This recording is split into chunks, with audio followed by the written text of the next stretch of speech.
that I fought for 6 years for. And I gave him my loyalty for free. See what happened. Her life could be in danger because of the rhetoric. Her life is in danger? Who's that? Marjorie Taylor Greene, she says. Marjorie Trader Greene. I don't think her life is in danger. Frankly, I don't think anybody cares about her. Okay, what about you?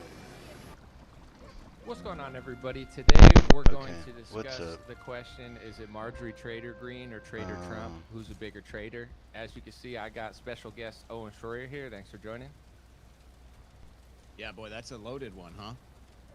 It is loaded, and also, you know, I don't like to make accusations, but I do see you have a golden microphone. Some are saying that Trump gave it to you from his golden age, golden ballroom. And Damn it, I don't know. Throw it out there. I'm not sure what to do. Well, information like that, unfortunately, I want is still to classified. upgrade these weapons and but you may get it with the Epstein files. So, in other words, you'll never know. Okay, because you're sending mixed signals. You got the raw milk, which seems like you're part of the Thomas Massey Industrial Complex, and then you got the golden microphone. There's so much. So I feel like, you need to keep them upgrade guessing. this. You know, keep them off balance.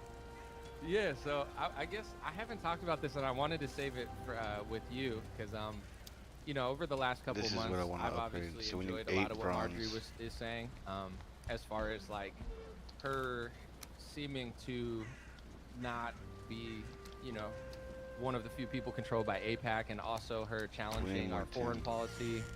She's made a lot of sense on H-1B visas. I think she's talked about healthcare, and she's making an effort to be more likable to the left and also more likable to the dissident right. And you know, I knew it was only a matter of time until her and Trump beefed a little bit. So I guess what's your read on it? But I don't want to say anything and throw you in a direction. Well, I would say this is going to benefit Marjorie Taylor Greene politically, and I'm wondering. It's hard to get a read on Trump too, and I kind of joke about keeping people off balance. I think that Trump does that strategically. I think Trump wants people to not know what he's really thinking or feeling about things, and so you kind of have to have that context when you're trying to analyze the things Trump is doing and saying. But I look at Marjorie Taylor Greene now as she's going to fill that void that Trump is going to leave behind. I think that she is kind of, as you said, representing what you might call the dissident right, the anti-establishment right. I like to call it the new generational right. This is probably where I land on the aisle. You know, I might be more center right on some issues, maybe more far right on some issues. But I think that at the core of what people like me want is we want massive reform. We want massive reform. We think our government is entirely corrupted. We think our foreign policy is entirely corrupted. The policies really that we've seen our whole lives feel like they've been utter failures. And so Trump was supposed to be the guy that was going to get in there and drain the swamp and make the deep state arrests. And we haven't gotten that. I don't know if we will. Right now, I would probably say that we won't.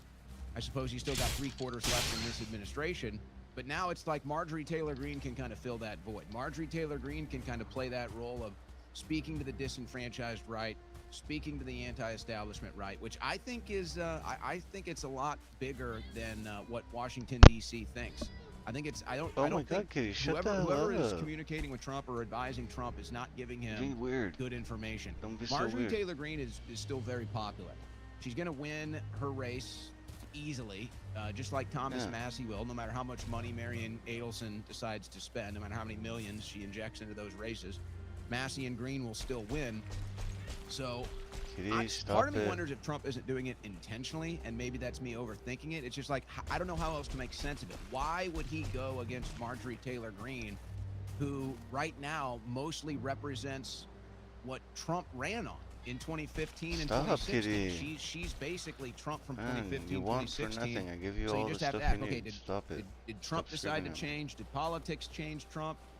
Or is he intentionally letting Marjorie Taylor Greene move into this void strategically when he leaves? Okay, get out of my so face. that there is somebody that can kind of inherit that leadership role of the dissonant right. She gets too vocal sometimes. Yeah, I mean, it's one thing because I understand that Trump is the leader of the Republican Party. So if he was being a big tent for everybody, he was like, listen, I'll let in the Levins, the Grahams, the Marjories, the Rand Pauls. Like, I'm your daddy. I'm the leader. And you all play a role.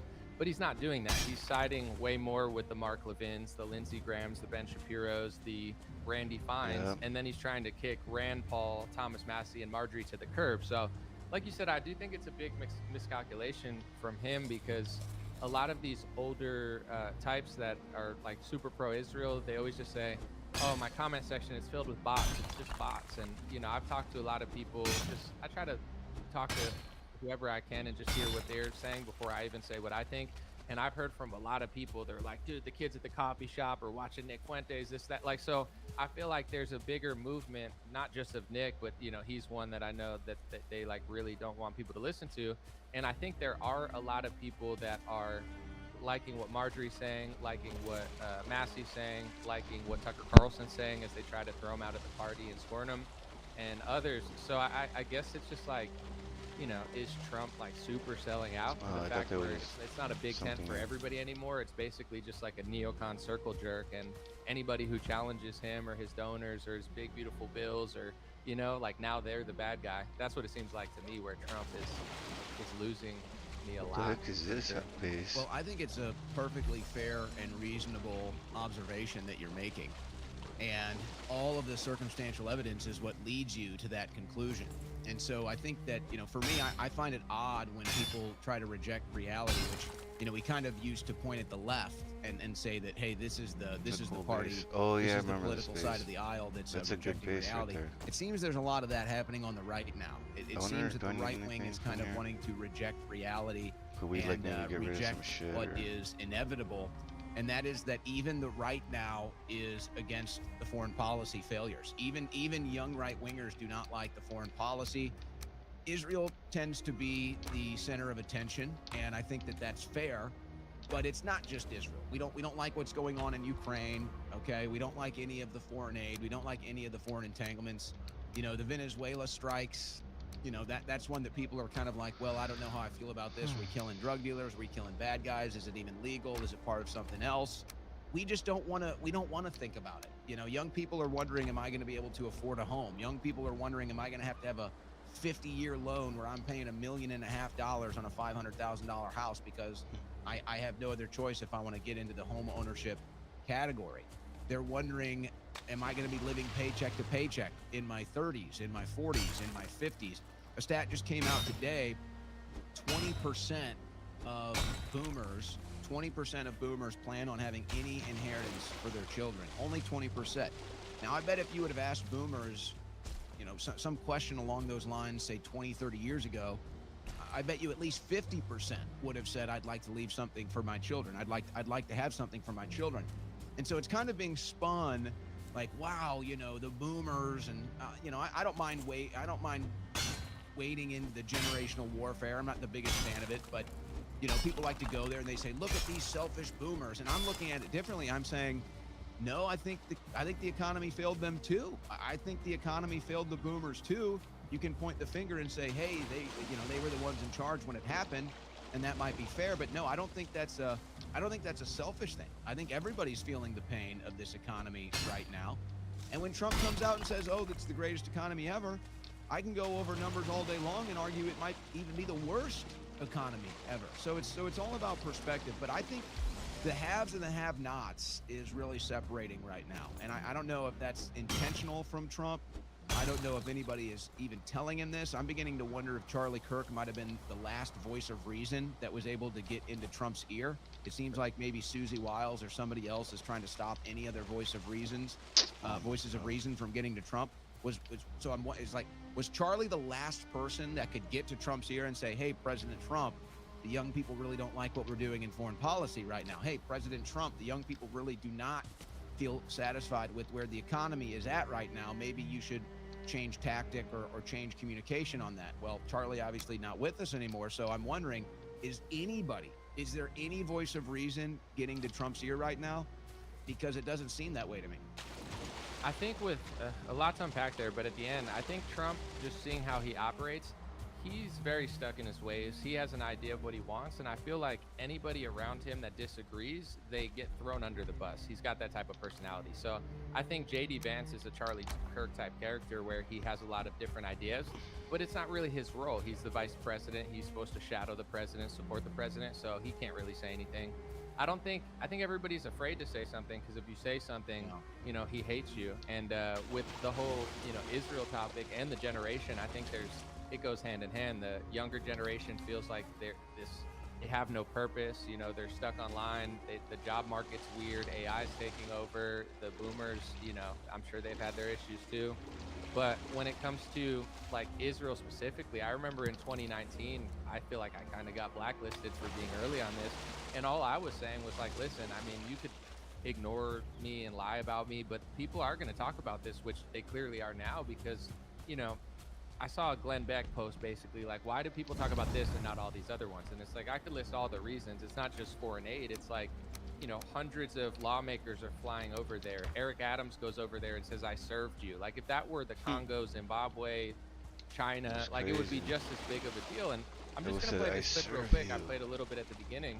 This is Trump on a podcast years ago. This barely gets any coverage, where he said that Israel used to literally own Congress and now they don't. And they rightfully owned our Congress.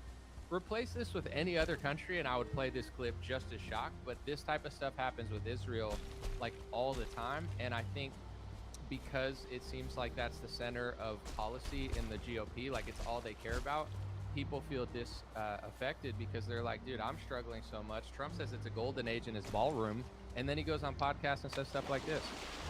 Well, you know, the biggest change I've seen in Congress is Israel literally owned Congress. You understand that 10 years ago, 15 years ago. And it was so powerful. It was so powerful. And today it's almost the opposite. You have between AOC and Omar and these people that hate Israel. They hate it with a passion. They're controlling Congress, and Israel is not a force in Congress anymore. It's just amazing. I've never seen such a change. And we're not talking about over a very long period of time. But I think you know exactly what I'm saying. They had such power. Israel had such power, and rightfully, over Congress. Like, right, they had power over our Congress is a crazy statement to make, but I'm sure you know, like, I'm as moderate as they come, or at least I think I am. I'm not screaming. I'm not freaking out. Like, this is not new to me. I've noticed this for like 7 years now.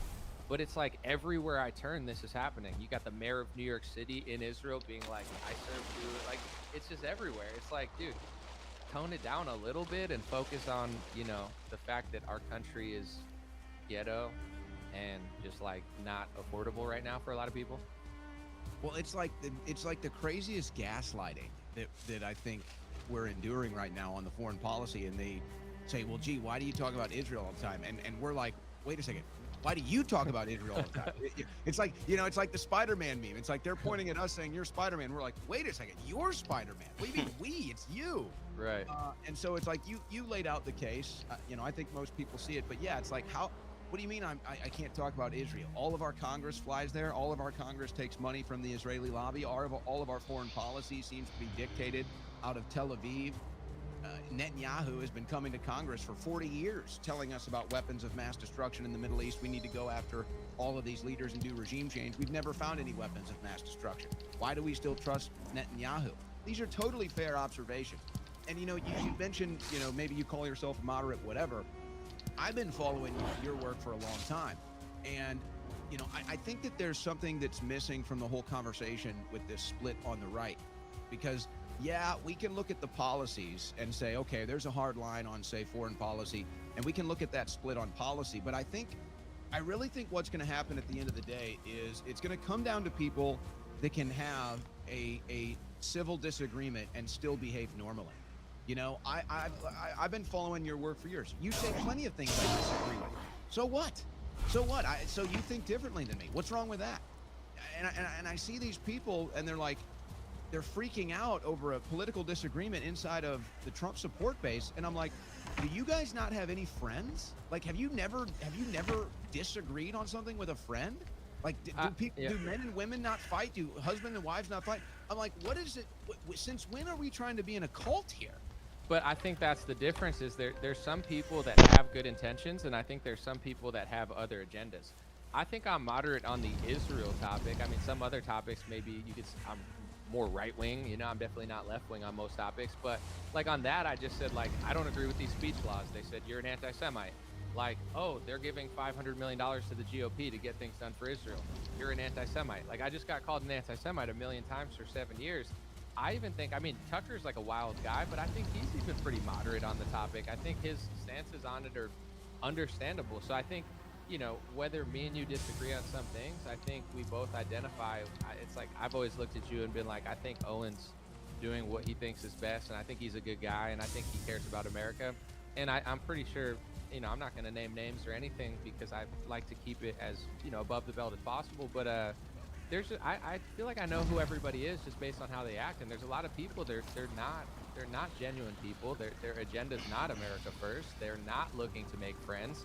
They're basically looking to control and blacklist. And you know, while Charlie Kirk was alive, I made like a compilation because I wasn't aware of this because I wasn't really paying attention to him. But he was being smeared as an anti-Semite and Hamas with Megyn Kelly, and it's like Megyn Kelly is like as normie as they come. And I had no idea that all these people were like, they hate Megyn Kelly. It's almost like they want 100% control.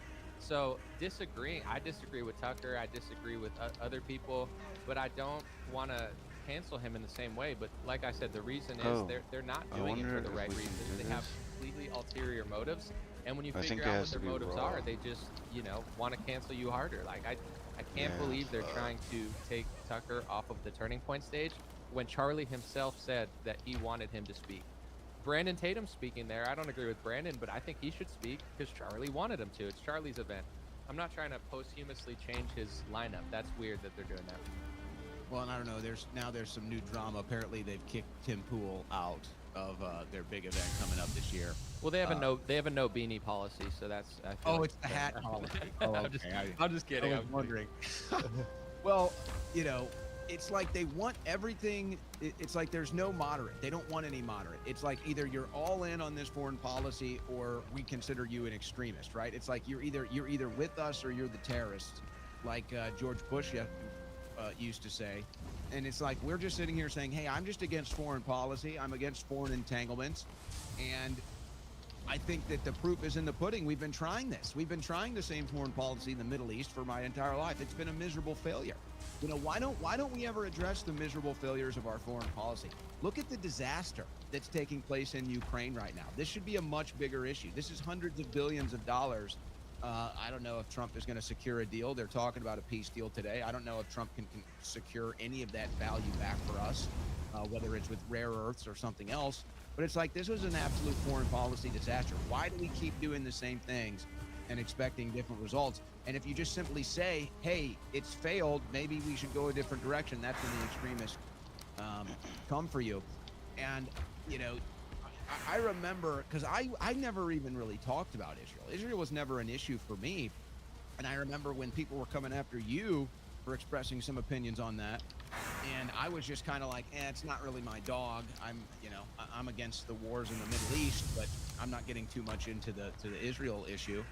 And I was called an Israel shill. I was like, that was the accusation of me, is I was an Israel shill. And I'm just like, I just don't talk about it.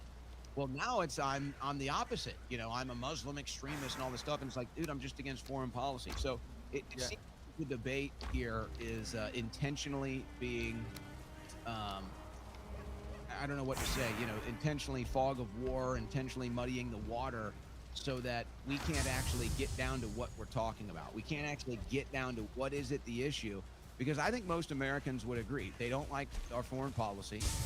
The poll numbers show it. It's a very low approval rating foreign policy. They don't like all the wars in the Middle East. I think these are populist issues. So the people that control policy in Washington, D.C.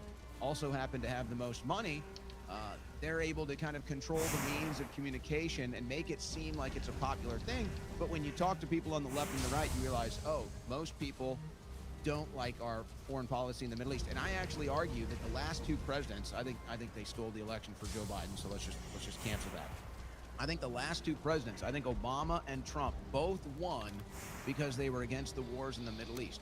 And if you go back and you watch the first round that each of them had in the debates, Barack Obama separated himself from Hillary Clinton standing against the wars in the Middle East. It was a very palpable moment in that campaign cycle that put Obama over the top. Same thing happened with Donald Trump. Now, Donald Trump was kind of a bull in a china shop, and a lot of people felt that they resonated with that.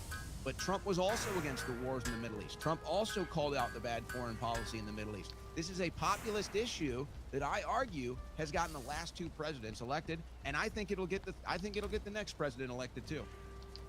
I want to go back to the Tim thing with Turning Point, because I actually have kind of like an inside baseball story. It's not that deep, but I went to Turning Point like 3 or 4 years ago, maybe 5, I don't know, 2021 or something.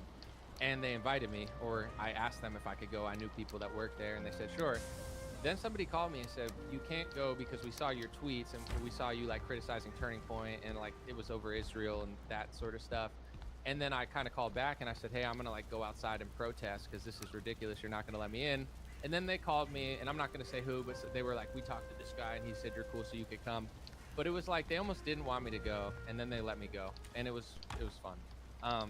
This last year, I went in April or whenever it was, or May, and I went totally different vibe. I was invited. Turning Point themselves wanted to interview me. They said, hey, we're going to interview Charlie, then Benny, and then you. And I was like, or like they were squeezing me between Benny and Charlie, and that's like Turning Point royalty. I was like, obviously, sorry, I don't know why it froze, but I'm just going to switch it up.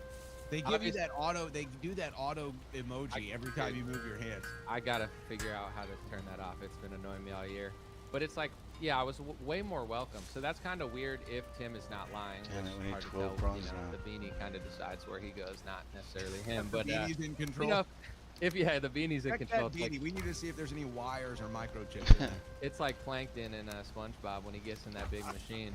But yeah, you know, if he's telling the truth, then it's weird because Turning Point really was shifting in a different direction. Megyn Kelly and Tucker were on the stage talking about like Epstein, and you know, it's like now that you know he's gone, if they're really blacklisting people over Israel again, especially Tim Pool, who I would say has been more pro-Israel than critical completely, then that's a little weird that they're posthumously shifting it in a direction that Charlie clearly didn't want it to. And I have a question just to you because I'm curious. Like, say like 2019, 2020. Here's how I remember it. Somebody showed me the speech laws that they were passing, and I read the anti-Semitism definition, and I thought it was creepy that an international definition was being passed into different states, an executive order, and Ron DeSantis with Randy Fine. So I just said this is unconstitutional. Pretty much got blacklisted, called far right, called anti-Semitic. And it took people years. Like, I mean, like Tucker, Candace, like nobody really talked about this stuff until like a year or two ago. And I'm just curious with you, like you said, you were, to be honest, I remember talking to you like right before COVID, and you were like super ahead of the curve on that for sure. But I don't really remember you talking or not talking about it. So I guess I didn't like judge you in that context. Like you said, people were calling you like an Israel shill and stuff because you wouldn't talk about it. Do you think you didn't talk about it because, you know, it just like wasn't in your wheelhouse, or did you kind of feel like a pressure? Because I had a lot of friends at like certain news stations, like, or like that worked at mainstream media type stuff, and they, you know, it's like they said they didn't want to talk about it, but I know there was like a unannounced pressure on them where it's basically like I'd rather not look there. Because if I look there, I'll probably agree with you, and if I agree with you, I'll probably get fired. I'm not saying that would happen to you, but like, do you think you really didn't know about it, or do you think there was like this kind of unannounced pressure where you're like, I don't want to turn over that rock right now? No, I would say, I'm trying to remember the first time I covered that bill that you're referencing, and I can't remember if it was before or after COVID, but I do remember covering that bill extensively and getting into the dangerous elements of speech with it. But it was more just on the elements of speech. It wasn't really about foreign policy or the foreign lobbying or the Israeli lobby. It was more just about a speech issue. And I didn't hammer it too much because I don't think it passed. It got shut down pretty quick, if I recall. I'd have to go back and find it. But it's, you know, for me it was like my instincts in the political media are to counter signal propaganda, and so that's kind of like one thing that I do. It's like I can identify propaganda and then I can counter signal it. So, you know, if I wasn't talking about a certain issue, or maybe I had a blind spot on a certain issue, it's just because there was no heavy propaganda coming out. It was not like the big play in the game. So maybe I just decided not to get into it. But now it's like it's the Super Bowl. Now it's like it's one of the big issues. So I'm constantly following it, constantly monitoring it. I think, but the reason why people would say I was Israeli shill is because I just didn't talk about it. It wasn't about anything I did or didn't do. It was just I was not covering it. It wasn't a big issue to me at the time. But like you said at the opening here, it's like even somebody like me that's not really my big issue. I didn't really have a dog in the fight. I probably, if you would have asked me in the first Trump administration, what do you think about Netanyahu? I probably would have said neutral, positive. I would have said, not much, maybe positive. Now I'd say I'm extremely negative. Now I think Netanyahu is maybe the most evil man on the planet, I would say, from my view. Okay. So it's amazing how that shifted. But I think that's what happens when you're open-minded. I think that's what happens when you're not tethered to anything and you letting can it be run the whole agile course in your political thought process. You know, these things are going to happen. Things are going to change over time. Yeah, so we need. Yeah, for sure. I guess now. like for me in 2019, and it depends what social media you were active on or seeing. 12, it we became need almost like a 5 more. Republican Civil War, where like I actually got invited to the White House in 2018. I'm part Puerto Rican, just enough for them to invite me when there's empanadas and stuff. You know what I'm saying? But you know, it was like some Hispanic Republican convention, and one of my friends invited me. And like, you know, I was kind of like on the end where I wasn't doing anything, but they were like, you're cool, we like this guy, you know, he likes Trump, like we can invite him places. And as soon as I saw the speech laws, like everything just came down on me. And I thought it was kind of weird because I was like, dude, it had nothing to do with Israel or Netanyahu. Like I wasn't even talking about Israel or Netanyahu. I was talking about American speech laws. And then it became this Nick versus Charlie. And that's when I first saw Nick, because I didn't even know who Nick was. And it was like, they were like, pick a side. You're either with Charlie and Ben Shapiro or Nick. And I'm like, this isn't high school for me. Like I could cover these topics on my own, but basically, you know, I had someone who worked at one of the big media companies, and he said, yo, they're calling you far right and like extreme. I was like, why? They're like, because Nick Fuentes retweeted you. And I was like, I don't even know him. I've never met, you know what I'm saying? I'm like, they're canceling me behind the scenes because someone retweeted me. Like I get, especially at that time, like I was getting like millions of shares a month. Like my Facebook page has almost 1 billion views. I was like, I'm being penalized for retweets. So I think that's the interesting thing about what's happening now, is it kind of was happening in 2019, but they did their best to basically blacklist everybody who knew. So they kind of bought themselves 4 more years. And now, like if you would ask me in 2020, like, why is that? Like, are you allowed to work at Daily Wire? I would have told someone no. I had a meeting with somebody, I'm not going to say who, in media, and they asked, like, why I thought I couldn't work at Daily Wire. I said, because of my foreign policy and my opposition to the speech laws. They'd never hired me. So then it's like, you know, a lot of people figured this out last year, a year ago, and it's not a competition. I'm just curious because I know for sure, like, it completely made it impossible for me to work with anybody else. Which is fine, but it's like I didn't think it was that serious of an issue, but clearly they swept it under the rug for so long. And then I think after October 7th and the response from Israel, that's kind of what like blew it out of the water, because all eyes were on Israel and Palestine. But yeah, I was just curious because I like with you, I feel like you worked at InfoWars, and Alex, like you guys talk about a lot of wild stuff. So it's more like people at other media companies for sure. For me, I do feel like a lot of people, they kind of just didn't look there because they saw what was happening to people who lived there. They were basically being called like groypers and like, you know, like if you don't agree with us, you're going in the corner. So that's why for me too, like this whole like Tucker having Nick on, it's like I'm not mad at it at all, because all the people that tried to cancel me are the same ones that are trying to cancel Tucker. Like I know what they did behind the scenes. They'll never admit it, but you know, they basically tried to, you know, stop my career, which is fine, but you know, that's just the reality of it. Well, let me address those two things, because I think you're hitting on one issue which I call the social political culture. Bro, oh my which god, kind of just becomes like a stress test this is for not an what I individual wanted to to do. decide, okay, where do I land? At least maybe let me get my health in structure. here. But as far as October 7th kind of heightening awareness, let's say with Israel or I was bad trying to foreign fucking policy escape, or foreign but influence, you know, for this fool me, kept I'm fucking, also he was kind of backing me very, into a corner, and my health is you not could say regenerating. What the pragmatic, fuck, but I'm a man? very like, I want to have a All strategy. right, while this does this, let me go It's like, get all my right, food what is straight. what do I consider a victory, and then what is my strategy? So, to me, the big issue was we have to defeat the radical left. That was kind of where I was coming from to let's say 2020 to 2024 was we have to defeat the radical left. For the first Trump administration, it was, okay, we have to defeat the neocon right. We did it. All right, we beat the neocon right. We got Trump in. We beat the mainstream media, all the lies, we got Trump in. So it was like, all right, we're going to beat the mainstream media. We're going to beat the neocon right. All right, we did that first Trump administration. Then 2020, we got to beat the radical left, all their different radical leftist agendas. Okay, so it's like that was the agenda, that was the mission. Okay, mission accomplished. We got Trump elected. And so now it's like, all right, where are we at? What are our goals here? Well, with President Trump, I think, for me, I thought this is what we wanted. We wanted to drain the swamp. What does that mean? We want deep state arrest. We want massive government reform. I actually want to cut taxes. I don't want to hear about cutting taxes. I mean, I want taxes cut, like gone. I don't even want any taxes, as little tax as possible. So like there's actual things that we can sit here and say, okay, is this manifesting?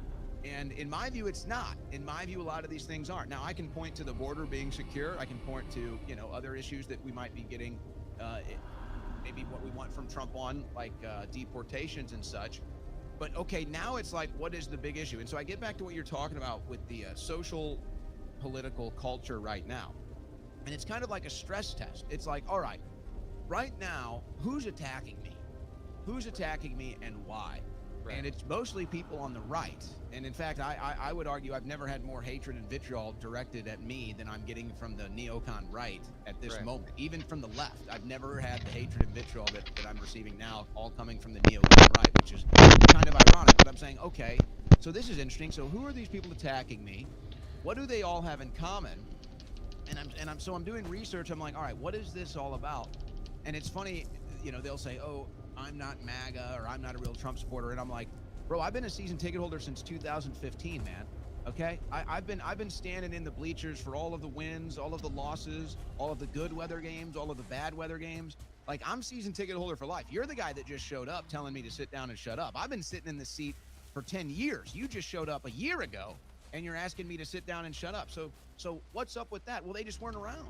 They just weren't following politics. They had no idea what was going on in the first Trump administration or what led to it. They had no idea what was going on in 2020. They weren't there out in the streets protesting against the lockdowns. They weren't there on January 6th calling out the stolen election. But now they want to dictate who's MAGA and who's not. And so, okay, what do they all have in common? Well, they all share a similar foreign policy agenda. They all share a similar loyalty to a foreign country. And so it's like, okay, if I'm not going to get, if the Trump administration is not going to do what it wants me to do or what I want it to do, fine. I got Trump in.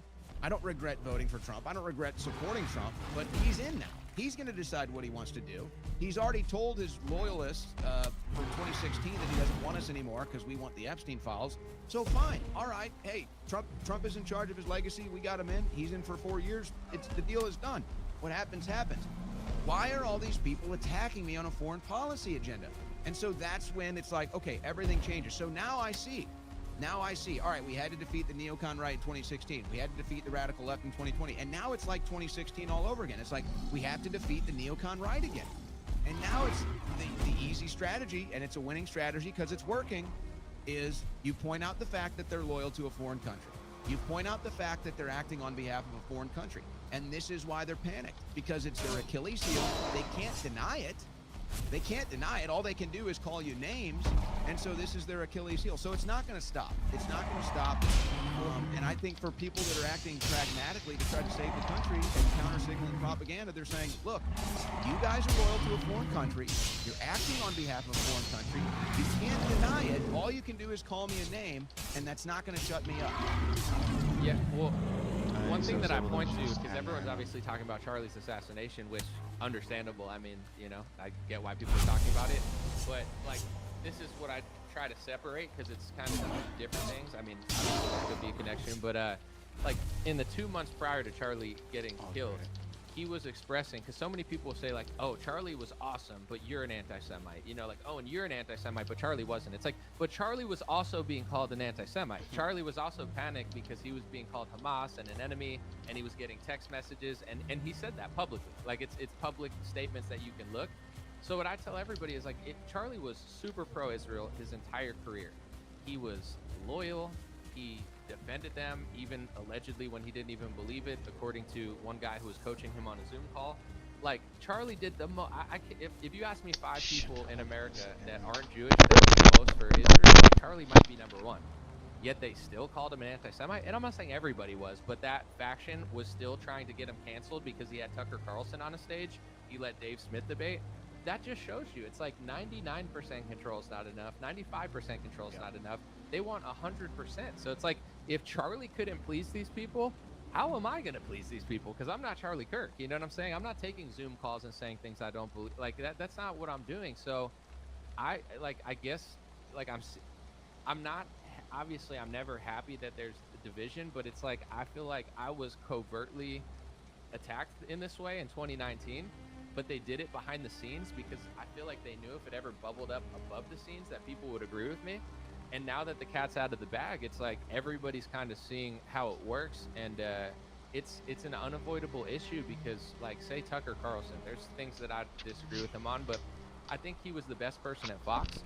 I think he's one of the most passionate people on the side, and just like Marjorie Taylor Greene, Thomas Massey, Rand Paul, these are not the problems. Like, I want more of all of them rather than the rest of them. Like, they're not the issues. I don't pick on people that are net positives. So if 2 times, and like, that's just showing a difference, bro. Like, right now I just took out a fucking in America, like full solo, like without having a fucking bow and arrow. Like, I always say this, and I want to be clear because I'm very careful with my words. They kill Hamas in Palestine, right? They say they're Hamas, we kill them. That journalist is Hamas. Even if they're not, they're just around Hamas. They kill them. So if they're calling Megyn Kelly Hamas constantly, they're putting a target on her the same way Republicans say that when the left calls you a Nazi, they're doing the same thing. So it's like that the rhetoric is extreme. These people are insane. I guess, like, for me, I wouldn't even say I'm falling back, but I'm just observing how everybody's acting, because for me it's like I've noticed this for a long time, and now they're just making it so obvious. So I guess, you know, I thought Trump was phony in 2020. I thought he was kind of corrupt, working for pharmaceuticals. I had high hopes, I guess you could say, for this administration. Now, you know, I'm not really pumped off what he's doing, but I guess that's my question for you too. I know I said a lot there, but like, what happens to, and you are even more original MAGA than me, like you voted for Trump in 2016, you were early on it. Like, where do the people go from here that it's clear that if you're too outspoken, like maybe Trump will turn on you the same way he's turning on Marjorie Taylor Greene? Like, what do people do with this? And do you think more people are going to counter Trump, or just kind of like stay silent because they don't want to get called a traitor? I think the lines have been drawn, and I think we're kind of already seeing where people are going to end up with those lines. They may shift and curve a little bit as we get to the midterms, but I think the lines have pretty much been drawn. You know, I think too, and I'm sure you see this whole phrase woke right getting tossed around a bunch, and of course the entire intention of the woke right label has been mirrored, and it's only stuck to the people that were trying to use it against their opposition. What you just said, the logical conclusion that you just reached, is so important for people to understand what's going on in the right wing. Because this is what the left did for years. They would label you a Nazi, and that would give them clearance to go out and do physical harm to you. That's what they did. We all covered it. Everybody on the right agreed. We all called it out. We all called it woke. And now the exact same thing is happening in right-wing politics.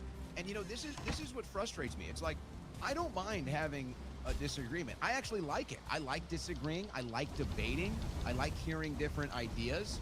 Maybe somebody's ideas are better than mine. I'm going to stand strong for my values and my ideas. I'm willing to hear your values and your ideas. But at a certain level, there's things that are just true, right? There's things that are just observably true. They're not opinion. And what you just said is just true. I don't see any opinion on what you just expressed. This is now what the radical right is doing. They're doing exactly what the radical left did. Oh, I don't like an opinion you have. Oh, I don't like a political position you have. So I'm going to label you a Nazi. I'm going to label you a bigot. I'm going to label you a racist, whatever it is. And then that gives me clearance to act violently against you. That gives me clearance to incite violence against you and justify violence against you. This was the woke left. We called them the woke left for 4 years. Now it's the woke right. They're doing the same thing. Oh, I don't like what you said about this foreign policy, or I don't like what you said about this individual. I'm going to call you a Nazi. I'm going to call you an anti-Semite. I'm going to call you these names. Or Hamas.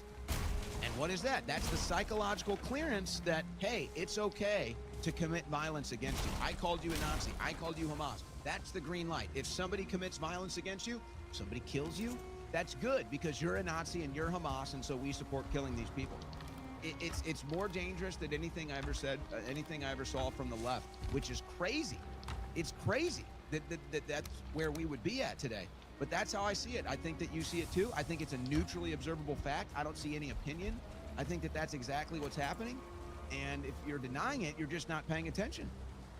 Yeah, and I guess I don't see the two sides coming together because, you know, I have a lot of people that I've disagreed with on maybe like Israel, and I feel like in the last year or so, just objectively, because I get that there's other people that are anti-Israel that are acting crazy on Twitter as well, but it's like I'm not acting that way, but a lot of people that I know are kind of just acting like really crazy, and it's like I don't even know really what to say to them anymore. Like I'm not a type of person that's going to take anything personal or, you know, over politics, not be someone's friend, but I'm just like looking at the things that they're saying, and it's like, if you think like Tucker's a Nazi, then like how can I even, what do I even say to you? Because like I don't see it that way, and I feel like I actually personally believe that using the words racist, sexist, anti-vaxxer, xenophobic, like I don't think anyone should use those words, because basically, like, say we were debating, right, and I just said you're a sexist. It's like, really what that means is I think I'm better than you, you're a bad person, but I don't have to explain it because I probably don't know how to explain it. Like, if I can't break down how you actually treat women bad or black people bad, and I just use the word racist and sexist, like 10 times out of 10, the person using that word is like an idiot, and they just can't articulate why you're wrong. Like, there's things like races and religions are different. There's different patterns. It's okay to recognize patterns. It's okay to understand that India is not China and China's not Nigeria and Nigeria is not America. So anybody that uses like overt labels all the time, I just instinctually don't trust, because I feel like they're spurting out and having like an emotional fit. You know what I'm saying? And it's well, like, it's like the white flag. It's like the white flag in a debate. It's like, I can't beat you at the debate, so I'm just going to start name calling, right? I mean, I think that's kind of what you're describing here. And, you know, we were talking a couple months ago about the Mamdani thing. And I predicted Mamdani was going to win the Democrat primaries, and then we were posting at each other, and we made a friendly wager that Mamdani would win the mayor's race, and he won. And so I'm looking at this now, and I'm seeing the people on the right, and they're like, oh my gosh, look at these so-called conservatives celebrating Mamdani's win. And I'm sitting here, I'm like, look, I'm not in New York City. I'm not celebrating Mamdani's win. I'm just doing political coverage. I just thought that he was going to win. But at the same time, I do see that there are probably people that voted for Trump that are maybe excited about the Mamdani win because they're feeling disenfranchised or whatever.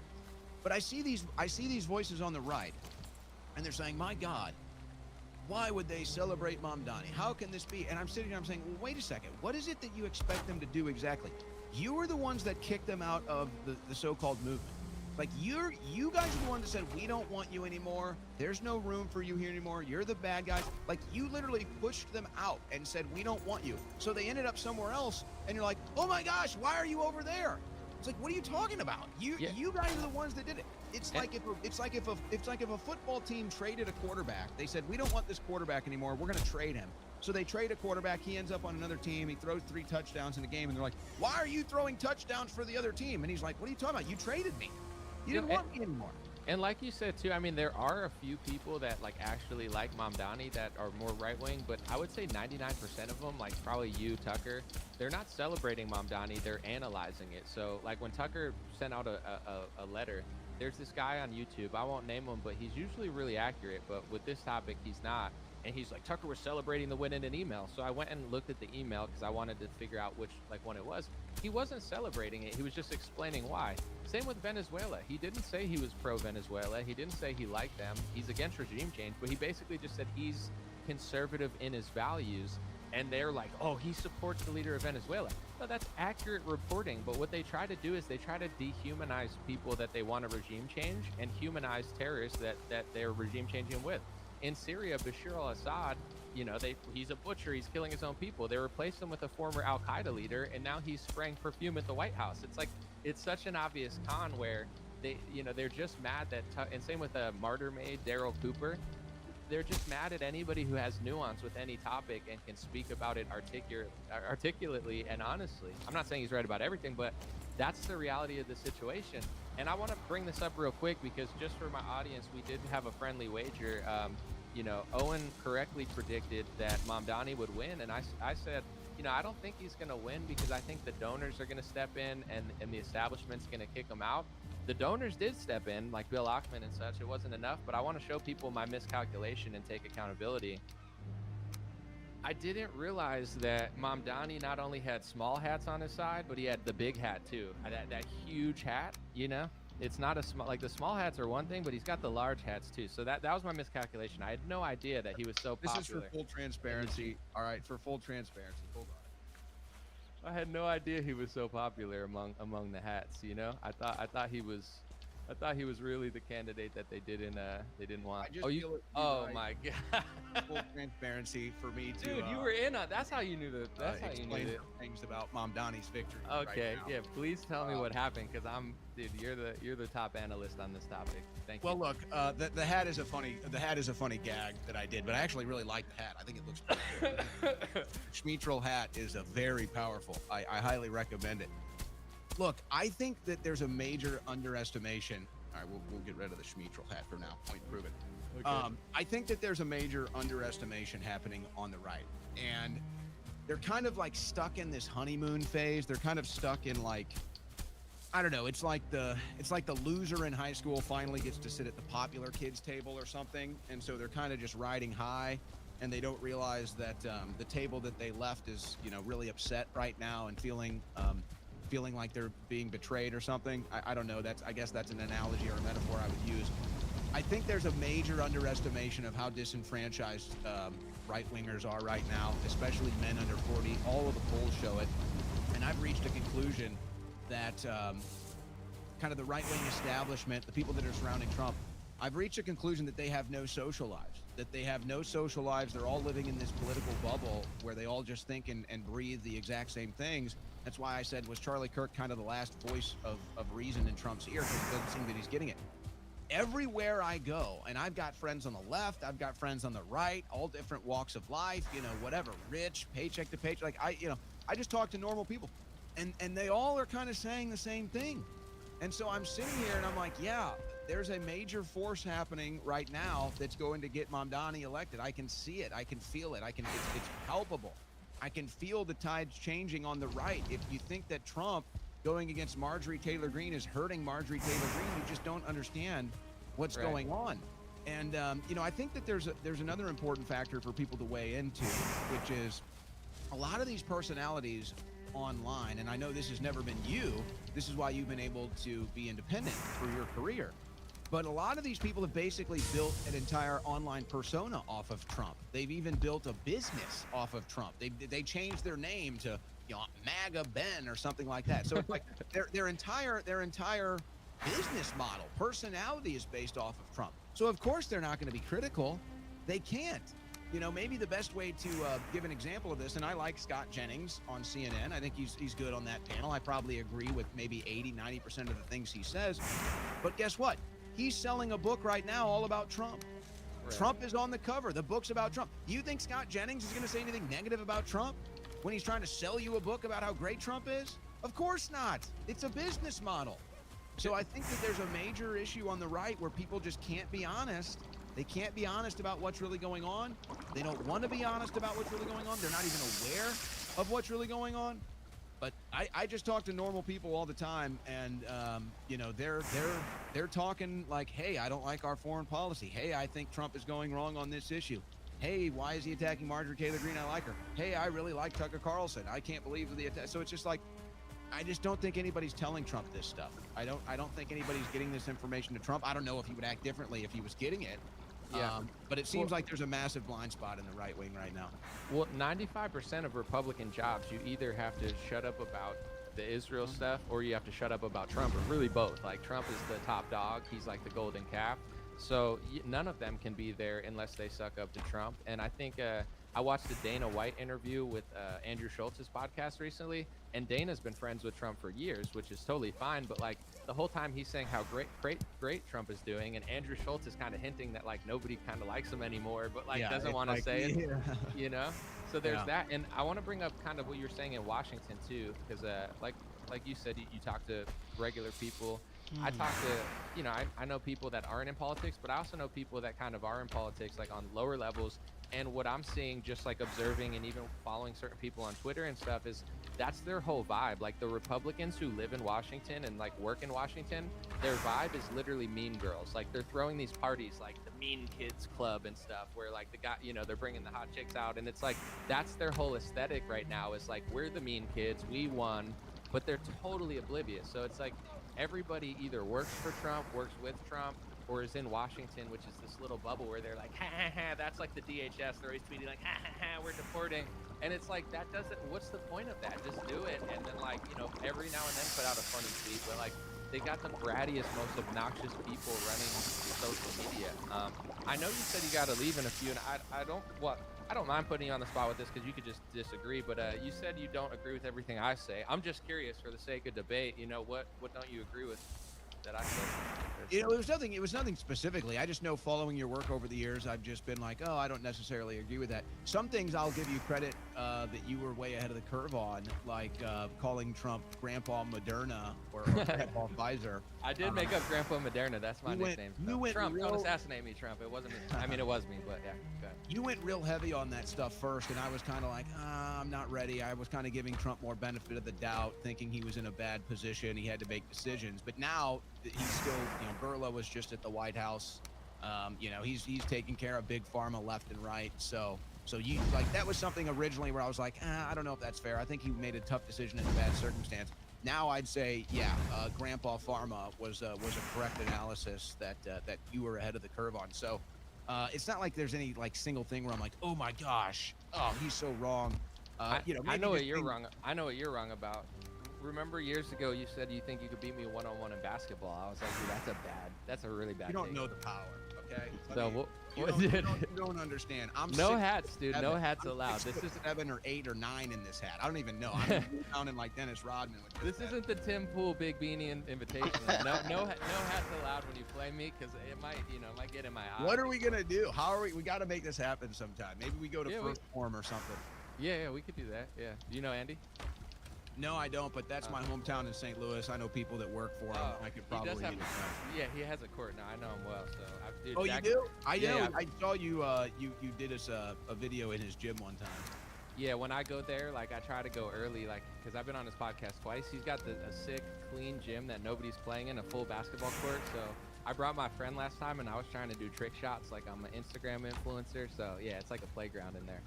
But I want to get up and see that gym sometime. Maybe I'll do it this Christmas. I'm thinking about going back home to St. Louis for Christmas. Maybe I'll check it out then. I'll ask him if he can host a one-on-one invitational. Let's do it. No hat invitational. Game to 20. I'm gonna ban my hat. Game to 21. We got to test our cardio. It's very bigoted for you to tell me I can't wear my hat. Okay, I will have you know that I'm gonna be contacting the ADL. And we're gonna have to deal with this. All right, you may have to have an apology tour, visit a Holocaust museum. You may even have to go touch the wall if you disrespect my hat again. Damn it, dude, I'll go wherever Ben Shapiro tells me to. So I don't want to. I'm trying to stay out of that lawsuit. Now you understand who's in charge. All right. All right. Well, we'll make it happen. Any last words? I know you got to take off soon. Thanks for coming on. We could chat whenever and let people know where they can find you. And now you're, for those who don't know, Owen's independent now doing this thing, and let them know. Best place is just to follow me on X at Owen Schroyer 1776. Try to keep you posted on everything I'm doing there. All my links to my shows are pinned right there on my page. YouTube, Rumble, the audio archives on your favorite place to listen to podcasts. My show, The Owen Report, runs 3 to 6 p.m. weekdays. I just consider myself your political play-by-play. I just call it as I see it on the field. And I would just say this in conclusion for people that want to know what's coming next. The radical young generational left is taking over the party. They've decided they're going to make their move ahead of the midterms. I expect their attacks against the Democrat leadership to get more directional. I expect the platform to become a lot more anti-Israel. I think they're going to weigh into that. And I think they're going to have a victory in the midterms because of it. And then the Republican Party is going to have to decide what they want to do. This is where I see things going. And Republicans can either decide to embrace the younger generational right, or they can reject it and accept at least 2 election trying to sort everything out. I hope that's not so I can do this upgrade. I 100% agree, and I feel like if Trump doesn't course correct even a little bit, they're gonna just get smoked by like the Mamdanis of the future. I 100% agree, because they can't just reject, like, they don't realize how many people under 30 just completely disagree with what they're doing, and they like the Thomas Massey, Marjorie Taylor Greene, Tucker Carlson. Thanks for being here, Owen. Thanks everybody for watching. It's been Dreamer Podcast. We'll connect soon, and we'll play ball, and we'll film it for sure.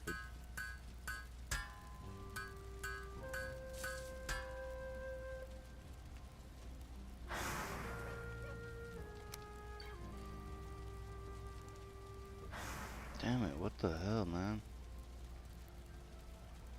10? Okay, hold on.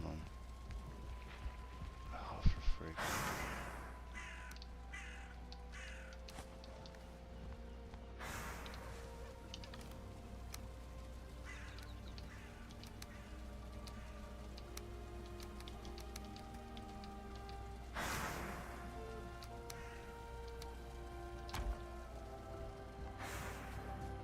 Oh, we're down by 1. Oh, no, we have it. I think we have enough for it. Oh, what do we need now? Wood and leather.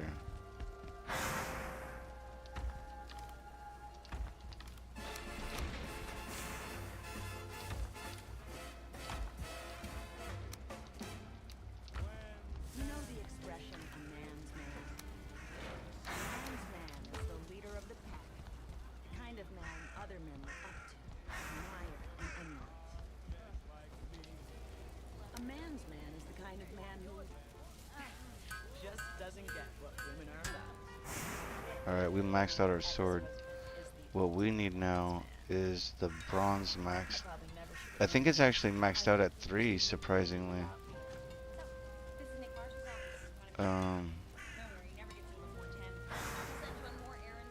Yeah, we just only our tools need to be maxed out, but so far my weapons and my armor are now maxed out. I'm noticing he's not really that slow. It said that he's a little slower than before, but it's not really noticeable. So that's a good thing, because I was afraid of making this armor would slow me down. Man, Eden, my friend that plays this, she's been playing this with me, this map. She likes to use a lot of the resources. Like some of the ones that I'm like, oh man, I'm saving those up for like something that we important. But you know what though, I have to give her credit though, because she did make me. What the fuck? Where is it? Bro, where the fuck is that? You gotta be kidding me. Why is that here? Bro, I gotta change. Where the fuck is this in the background? For some reason, after this shit, it throws on some stupid movie shit, and I'm like, what the fuck is this?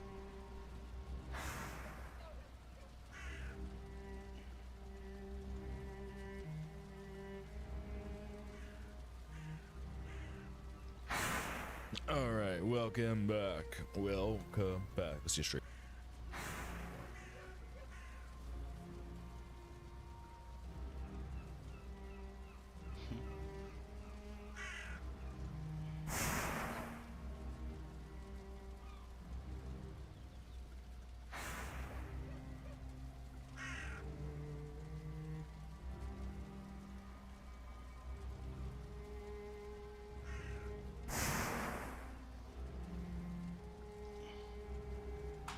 Nick Fuentes.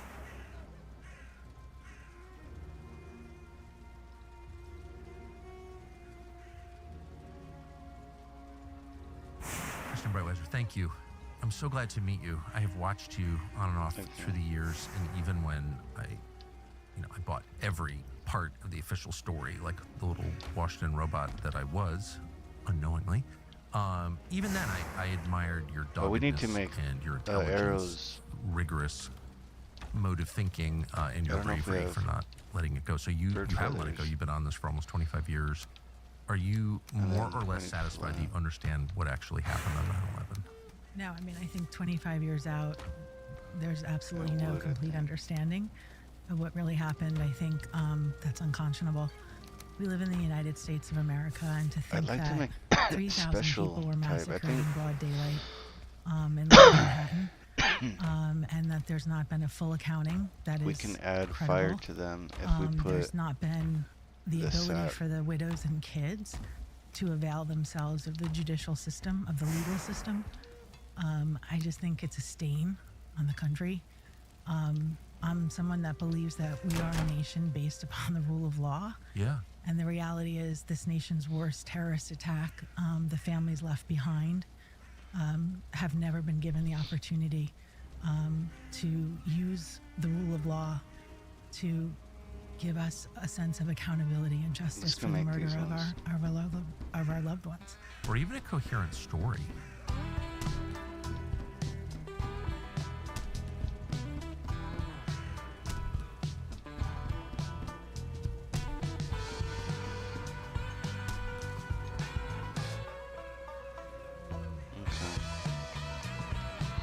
So what else do I need for the flint? We need more wood. I mean, that's what I'm really struck by, is that 25 years on, it's less obvious what that was. That is weird. Why? I mean, I think initially in the beginning, everyone was really scared. Yes. I think that first there was fear, and I think that was ginned up sort of by the Bush administration. And then once no question about that. Yes, I can speak to that firsthand. And I too was really scared. I mean, I think we not only had the attacks, my husband was killed. I was left alone. We lived in New Jersey, right across the water. I want to start stacking arrows. Where the attacks took place, we could smell the air, which was horrible. And then we had the anthrax attacks, and that happened in New Jersey and near Princeton. And so it was a really scary time. And then subsequent to that, when things started to maybe subside, where people sort of regained their sense of reality, we had the queue up to the war in Iraq. And anyone who questioned anything about the attacks and how they could have happened and who could be behind them, you were silenced, because we were a nation at war, and it was unpatriotic. To raise any questions, I'd like to go and to demand answers to the other little town and challenge these fools. And so that sort of took, I think, quite a bit of years. And see how we do, now, because believe it or not, I think we've for many maxed of us, out it's 25 years our moving into armor the 25th and year. our weapon. And I do not think that we've been told the truth. I think as hard as we fought for a commission to try to learn the lessons, to try to understand we're better one-on-one-ing how fucking the attacks trolls at happened, this point. I think that commission was a whitewash. I think it I told think a my story, cape needs to be not maxed the out, truth. because I And don't there's a have the difference cape maxed between out. a story and the truth. And I think we're owed the truth as to what happened that day and why the country was attacked. And I think and we why have did the nothing resources in to do defensive it. posture to even mitigate the damage on the day of 9/11. It's bad enough when you look at the facts leading up to the day of 9/11, and you see the many instances of where things were sort of overlooked. Bro, what the oh my god, first off, I didn't eat anything. But the day of 9/11 That's as fucking well. beautiful. Oh there my were god, failures, I have to go through the systemic portal now. failures that cost lives. And so for me, initially in the beginning, I was like, you know what, like we need to do better. The country needs to learn lessons so that more lives could be saved if and when another terrorist attack happened. And for whatever reason, President Bush wasn't interested in doing that, but he was interested in the war in Iraq. And to me, 25 years looking back, 24 years looking back, I do wonder if the attacks were to serve as the premise to allow for preemptive war. I think that when you do examine what had happened in the government since then, it certainly laid the groundwork for preemptive war. I'm not a person who supports war. I think that as someone who lost a loved one, I know the devastation war brings to a home and a family.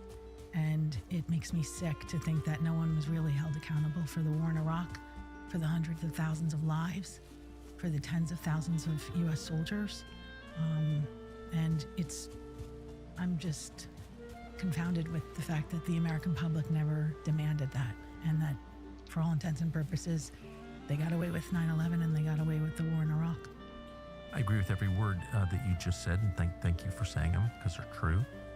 The one part where I would ask you to clarify, clearly 9/11 was used as a pretext, as an excuse for the war in Iraq, was used to justify it on famously false grounds. But that's a very different thing from 9/11 was staged or allowed to happen in order to justify the war in Iraq. Do you think that's possible? I mean, I think there's certainly theories out there, but I think when you look at the facts, it would be certainly more comforting for the government to come forward and prove that that's not the case, right?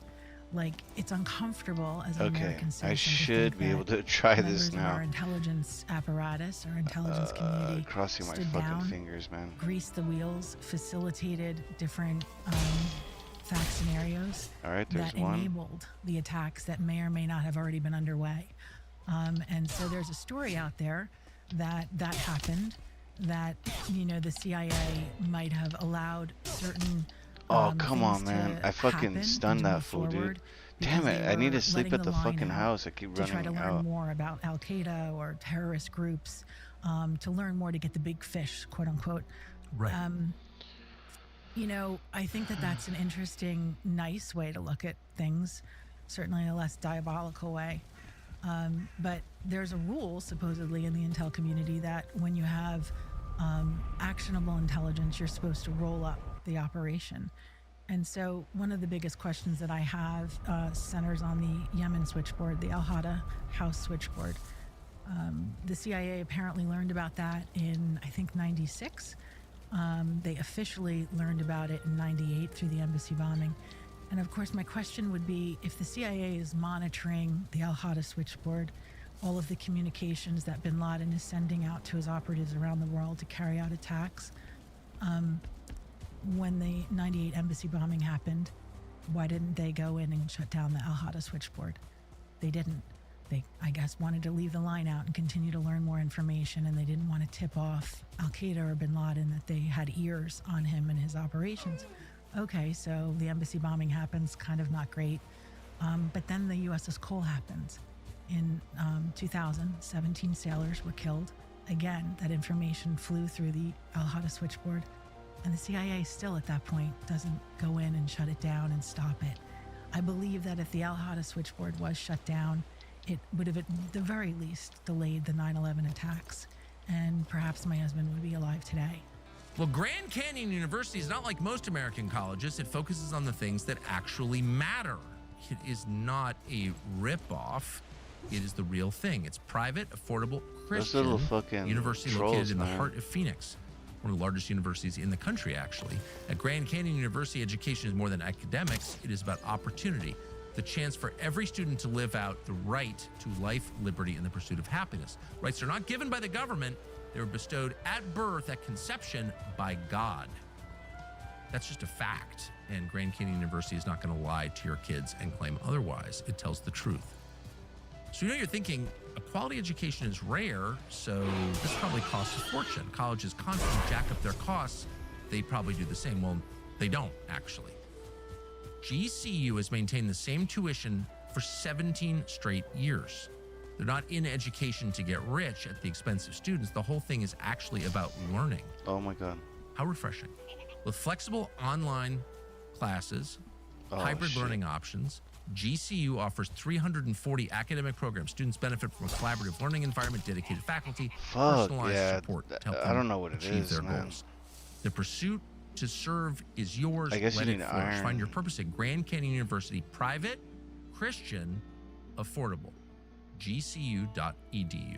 So the question is, why wasn't it? And I think the explanation that people sympathetic to the CIA would give is that it was just too great having a window into their Like private one-on-one, I communications, can and, handle why don't them, you but shut like that down? 2 at a time, definitely Well, not. because first And of all, the one-on-one, embassy bombing like happened, and I know it's it a was challenge. only, you know, like 13 Americans or something like that, and mostly it happened in East Africa. So most of the casualties I mean, I've done were it a African. handful of times already, just And trying maybe to they test thought, them. like, yeah, you're right. The cost-benefit analysis, like, we'll just, you know, we lost 13 military, whatever. But then the Not call wasting happens. fucking It's 17 food. sailors. Each one of All right, those let's lives hunt a means little everything bit. in the world to their family. That's right. And I'd really and then like 9/11 to happens, make some 3,000 more people are killed. recipes and stuff for some odd reason. At some point, I just you think hold some the of the CIA food is a accountable, lot nicer and, when you make instead of it holding the something CIA with it. accountable, people like Like Ofer Black, I'm George noticing Tenet. the benefits. We had George Tenet getting a Medal of Freedom, but more Like that's a disturbing to huge me amount of health right was there. that you took Oh, the whatever same happened to director of the CIA that had so utterly failed before 9/11, pigs? utterly failed with the I think they're USS friendly Cole, now. and you Yeah, I relied think on they're him friendly. to give you intelligence for the WMD in Iraq, and somehow you thought it was going to be credible and Oh my God, no, worthwhile. no. It's Oh, I thought that was a inconceivable giant. to me Damn, why that fool was President making Bush a would have done ground that, shake. right? But he did, and we relied So we need to on get it, another one and it because turned he's out to chill be now. a lie. Okay, and so what you see is this systemic, long-term carrying out Oh, of that's policy cute. by American leaders, whether it's a president, a vice president, whether it's members of Congress, the intel committees, that are sort of looking Fucking past these Eden, I knew she failures would of do the intel that. community. She always And again, it's not does just the like CIA. The FBI's got animal plenty to explain habitry with stuff. regard to the 9/11 attacks. But she and does they're it never just for held accountable. pets, just They so they sort could of act be with like impunity, good friends. and people make cool movies about them, and everyone thinks that, you know, they're above the law. The reality is that 3,000 Americans were killed on U.S. soil, and the CIA and FBI 100% could have and should have prevented it. The NSA, who does all the eavesdropping around the world, the wiretapping, they 100% had enough information to stop the attacks. And for whatever reason, the attacks weren't stopped.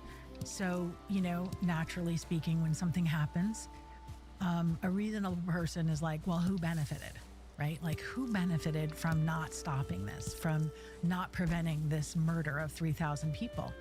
And maybe in the early days, it was kind of hard to sort of decipher that. I think now, 24 years out, it's not that hard to figure out who benefited.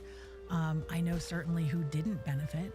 But I think that that's something that the American public needs to start considering and start wondering why we have a government that's not willing to hold people that are responsible for this nation's worst terrorist attack accountable for their failures and for their, you know, in some ways, negligence, I believe criminal negligence, and not stopping the attacks. What's interesting is that what you said is identical, as far as I know, to what an awful lot of people who are involved in 9/11 think now. You know, government officials who are at whatever level were around the events, were making Touch this, decisions dudes. based on the events, you know, who are right there. They all kind of think what, as far as I know, having asked a lot, because we made this documentary, the view you just expressed is like very common. You're not some lone wacko on the internet at all. And you've been deeply involved in this for a quarter century, but all these other people have reached the same conclusion. So why is no one saying this out loud? I mean, I think that there's an institutional block on saying it out loud. I think it's exceedingly uncomfortable to think that, you know, there's blood in the hands of the United States government and its intelligence community. And I think that, you know, there's a long game here. Oh, where wow. The more time that passes, the less and less interested the American What was public that? is, right? What And the not fuck just did the I US get? government, by the way. I mean, I Right. don't know your views on this, but I can. Iron I don't know nails. the answer. I would have put it in the doc series if we found out. Interesting. But I just know for a fact that a lot of non-crazy, highly informed people think that the U.S. government, Also, don't even want it. parts Look of at the this CIA one. specifically, Try to run which away. It's saw like, its role expand, its funding expand, it won.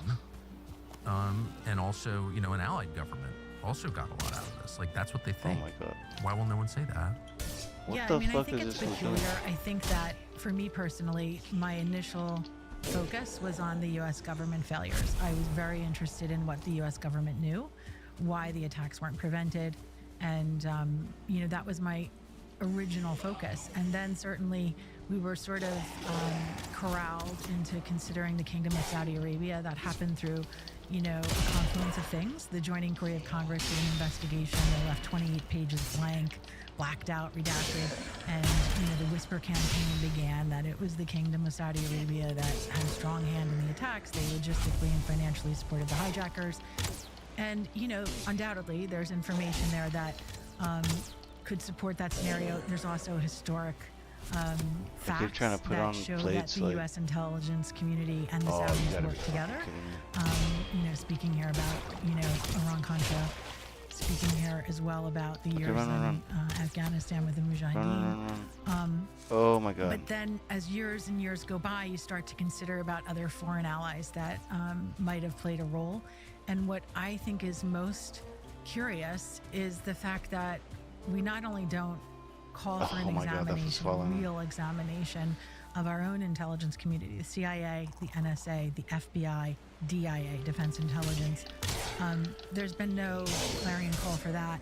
There has been somewhat of a drill and focus on the Kingdom of Saudi Arabia, and yet there's been nothing Oh my God, about stupid neck. the other ally in the region, which Oh, is these fools Israel. could kill me. Get out of And here. I think that that's curious. I think that there are facts and circumstances that would warrant asking questions. Oh my God. And Oh my asking God, what no. Israel knew Run, bro. about What is the this fool hijackers, doing? Time in the United States for the 18 months Sometimes before the 9/11. buttons are acting fucking And I weird, think man. that This is a there's, brand new ass controller. Some FBI 302s that talk about alleged Mossad Oh my agents. God, I gotta break that stupid filming near spawner. Ground Zero. There were a series of art students sort of shadowing the hijackers I mean, we can for just the year before 9/11. yeah, we can use that as and I probably don't understand best to why use that it as a information spot isn't to just offered up. Like if not no break one the did spawners, anything to wrong, just kill them. which the is what enemies here. everyone says, then why is that information not offered to the American public, in fact to the world, to just say, here's everything we did, here's what we knew, and here's why we missed it. But instead of that, what you have is like pretty much a cover-up, and everything is shrouded in secrecy, everything is overclassified, and to me, that makes things look kind of suspicious. And so that's what I would hope. I would hope that at this point, we should declassify everything. And when I say everything, I mean Richard Clark did a look back. President Bush, I think 2 days after 9/11, told Dick Clark, who was head of counterterrorism, the counterterrorism czar, go back and look 3 months, pulse the files, find out what we knew about this impending attack. Clark did that, and then Bush said, you know what, go 18 months. Now, what's curious about that is when you go 18 months from 9/11, you get to the millennium, 2000, right? And that is the time period where not only the two hijackers that are always talked about, Khalid Mihdhar and Nawaf al-Hazmi, who came into the United States. The CIA knew that they were coming here. They should have informed the FBI because the FBI does domestic surveillance of terrorists. But the CIA didn't. The CIA withheld that information purposely. They knew that 2 known, identified Al-Qaeda operatives were coming into the United States. They purposely did not tell the FBI. Those 2 hijackers lived here for 18 months, planned, met up with the other hijackers, ultimately carried out the 9/11 attacks. In fact, those 2 hijackers were the ones that allegedly flew the plane into the Pentagon. Having said that, so we have Richard Clark's look back all the way to the millennium 2000. In addition to the 2 hijackers that came into the country at that point, we also had the arrest of Ahmad Rassam. He was picked up over the border coming into Seattle. Rassam was connected to the Al-Qaeda cell that carried out 9/11. So that happens in December of 2000. This is when Clinton is ending up his presidency. Actually, I'm sorry, December 1999. Clinton is in there full time. Berger is the national security advisor. Susan Rice is in there. They nab this guy, a terrorist coming across who's on his way to LAX to blow up LAX. Okay? He gets caught. January 15th, these 2 hijackers come in that the CIA knows about into LAX. Like literally 2 weeks after Rassam was planning on blowing up LAX. And they're all connected back to the camps in Afghanistan. Yes. But again, the CIA doesn't do anything. And apparently, according to the official story, the CIA knows these two guys are coming here, the two hijackers, and just forgets about them. Doesn't do anything. Okay? What I think happened is I think that the Clinton administration was like, this is not good. We have these two guys coming in. We need to do something. Let's farm it out. We can't trust the FBI. Let's give it to some foreign intelligence to keep an eye on these guys and see what they're up to. Now, if that happened, what we do then is we find out that the USS Cole bomb goes off in October of 2000. So that's now 9 months, 10 months after these guys come in. The CIA supposedly lost track of them, but they go and they carry out the Cole bombing overseas, okay?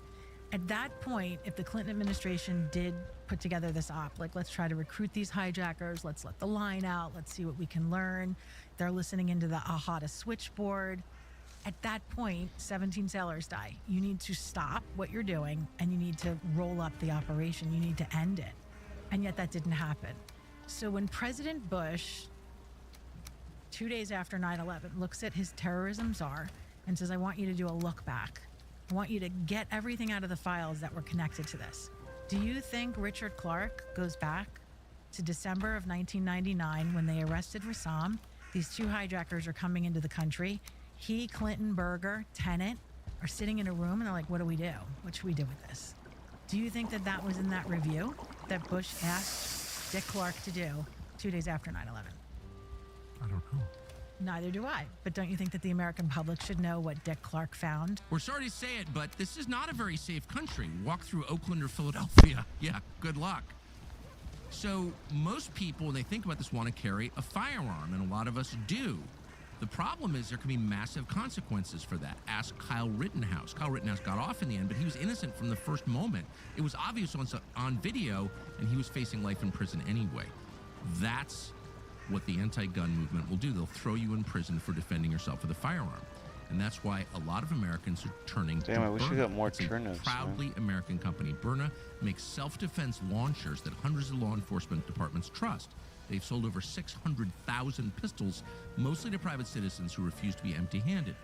These pistols, and I have one, fire rock-hard kinetic rounds or tear gas rounds and pepper projectiles, and they stop a threat from up to 60 feet away.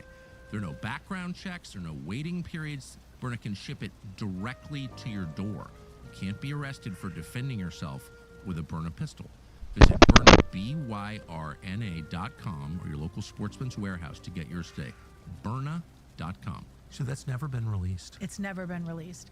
And the other report... On what grounds? They just don't release it. And Clarke did another report. Well, I'll tell you why the second report can't get released. The second report that he did was the After Action Millennium Report. And that was, they caught Rassam at the border. Okay. And they, they have the two hijackers coming in to LAX, right? Same airport that Rassam was going to blow up.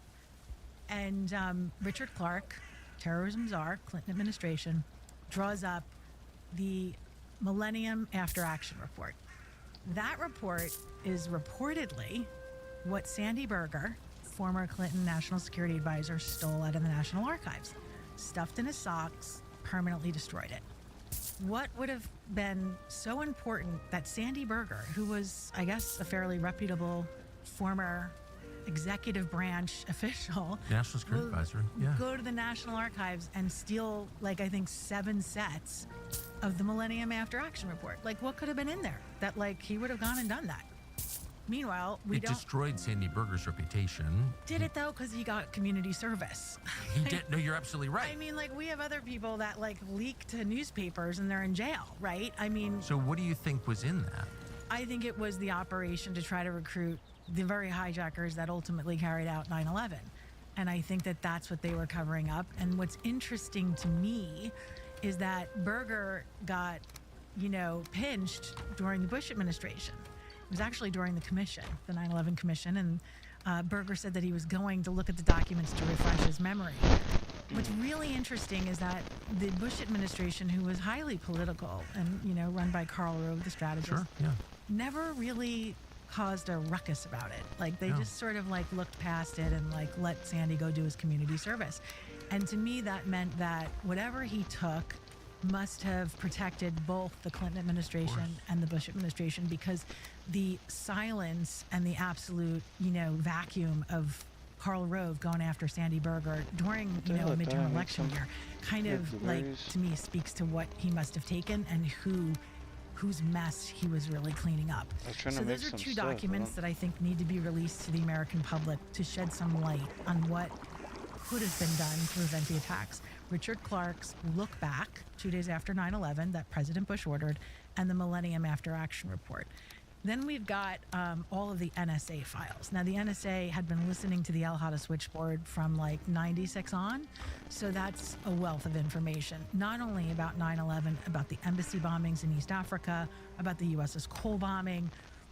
I think that those files that have never been investigated, never been examined we fully, can actually make Phil Zellicoe, the staff crates director of the or 9/11 book crates Commission, that just have didn't specific really see the need for recipes, it. ingredients Those should in all it. be fully released.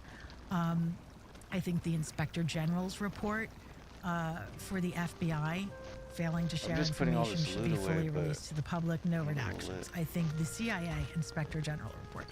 I think the NSA's, I don't think they have an Inspector General. I think Treasury's FinCEN. They don't even bother. They don't have to. Damn, where the fuck was I that think at? those types of IG wish I would've reports need marked to it. come out. Oh, they're over here. The It's over classified here version. somewhere, I It's now think. 25 years later. There's no that- sources and methods. never mind. No. There's no need to protect national security. There's no Moussaoui trial. Those are all the things that we were always told. We can't tell you this information because Oh wait, it'll let me hurt see about the Moussaoui trial, cape. or it's About sources upgrading the and cape. methods.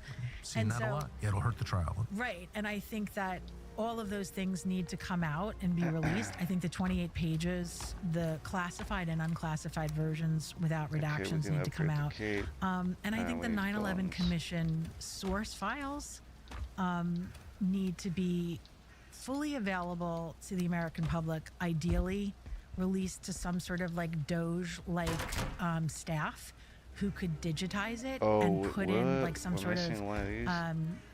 like So we only have database 3. searchable system so that the American public can actually search those files. Damn, The where's problem with the 9/11 where can I put Commission another source one? documents is that they're almost impossible to look through. Oh, what is They're this? all at the National Archives. What is digital Damn, is this is highly for a redacted, forge? and Iron, they're we need impossible fucking to iron. find. Yeah, There's no see, this is finding what we aid should have that spent makes the any iron sense. on, man. And I think that's on Damn. purpose. But those are the types of things that I think 25 years out, like, why aren't we getting We're them? missing Why one isn't President fucking Trump iron. demanding their release? I don't understand, except of course I do understand, which is that there's something awful at the heart of this. I mean, that's just so clearly true. We know that from the behavior of the people who are keeping the secret. So in the decades that you've been dealing with U.S. government officials on the question of 9/11, have you ever gotten any indication from any of them, off the record, that this is not what it looks like? Have you ever talked to anyone who works for the U.S. government who seems to understand that that there's a big lie at the heart of this? I mean, I think that it's the biggest open secret in Washington, D.C. Oh, is that true? I feel like in many ways, like a lot of members of Congress know. I feel like certainly the intel committees know. And that kind of blows my mind because I feel like... You're sure of that? I mean, I'm not sure, but obviously they all have clearances. They have access to the files. Anyone could have gone in and read the 28 pages, the secret 28 pages. If you're a member of Congress, you have clearance, you go into a SCIF, you're allowed to read that.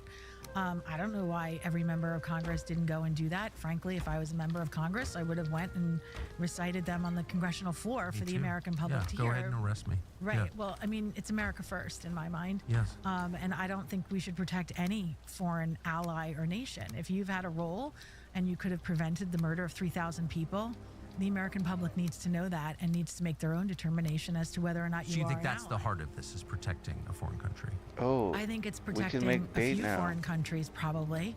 And I think it's also protecting the United States intel community. Yeah. I mean, there's no doubt. So you said a couple of things I don't want to let slip through the cracks. One, that from we the have, very we first have to do the days food prep. of the investigation We haven't into used this table yet. Saudi, the kingdom... It's not KSA, in Kingdom of this Saudi one. Arabia She was forgot to sort build of it again. steered Damn it. toward you as She made the prep table for the culprit. food, and then Absolutely, they were like the usual suspect, right? And isn't something that happened. convenient? I think it's we like broke it was all down the Saudi all house the to time, move it or right? something. And so, I bought that completely. I don't know. well, what the and I fuck mean, happened. it's what's done, right? You're using it's I'm not really distraction. sure what It's to a do, man. Totally political I strategy just don't to want to. distract people I don't from want to be reality, mining right? again because the mining And takes so, forever and it's frankly, so the annoying Saudis to do. aren't Let completely me go get my innocent food. when I'll it be right comes back. to, they have a lot of things that have happened in the past that would, fit the bill for why they might be the usual suspect. But I think, Well, I don't know. The Saudis are not into, no Arab monarchy is into regime change. right. So anything having to do with the toppling of Saddam, they would not have been for that. Oh, It's not how they see the world at all. I would agree. They don't like chaos in Saudi. Right. And so for the war in Iraq, I don't know how anyone could credibly explain that the kingdom did 9/11 because they wanted to queue up Iraq. I don't think it makes any sense. They hate chaos. I mean, they're long-term stakeholders. It's a monarchy. Right, and that's what I ask a lot of people that are always like the Saudis, the Saudis, the Saudis. I'm like, well, okay, but why? For me, Yeah, it's exactly. like, Why? what would have been the motive? Why would the Kingdom of Saudi Arabia want to attack the United States, kill 3,000 people? What was in it for them? If you're an evildoer and you're over in Saudi and you're like, hey, let's do this, what were they thinking they were going to get out of it? And realistically speaking, what did they get out of it, right? And from what I see is they've been tied up in litigation now for 24 years, being blamed for 9/11. And so, I don't know whether they did it or not. I don't have access to the classified files, but I don't think that they're alone. I think that there are other foreign governments that should also be examined. And I think it's peculiar that for whatever reason, there's no questions about the other foreign governments. And to me, that sticks out. And it's like, well, are we just being distracted with the kingdom? What about the kingdom and other foreign nations? What about the kingdom, other foreign nations, and the U.S. government intelligence apparatus? Because, there's a reason why no one wants you asking those questions. Right. And that in and of itself should raise the hair on the back of your neck. It does.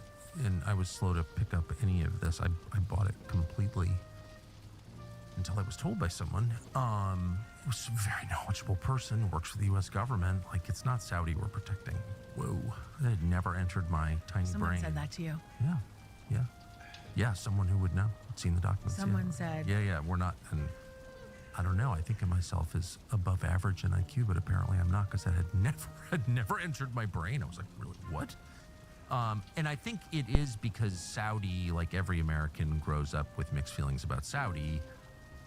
Clearly dominant in the energy markets, and that's good for us. Has been good for us. Saudi Aramco's good for us, but too foreign, polygamy, beheadings, veiled women, like everything about it is just so far away and kind of scary that when somebody says it was the Saudis, you're like, yeah, probably Saudis. Oh, they seem weird, But it's just dawning on me that maybe some of that, but dawned on you early. This was being pushed on you. It was the Saudis. Well, because it was really overt that it was being pushed on us. Really? Well, I think so, yeah. I mean, we asked the lawyers to sue a whole slew of countries, because I think that there were some fingerprints there for several countries, and we were told no. Not to You're get... told you couldn't sue foreign countries? Yeah, certain ones that I wanted to sue.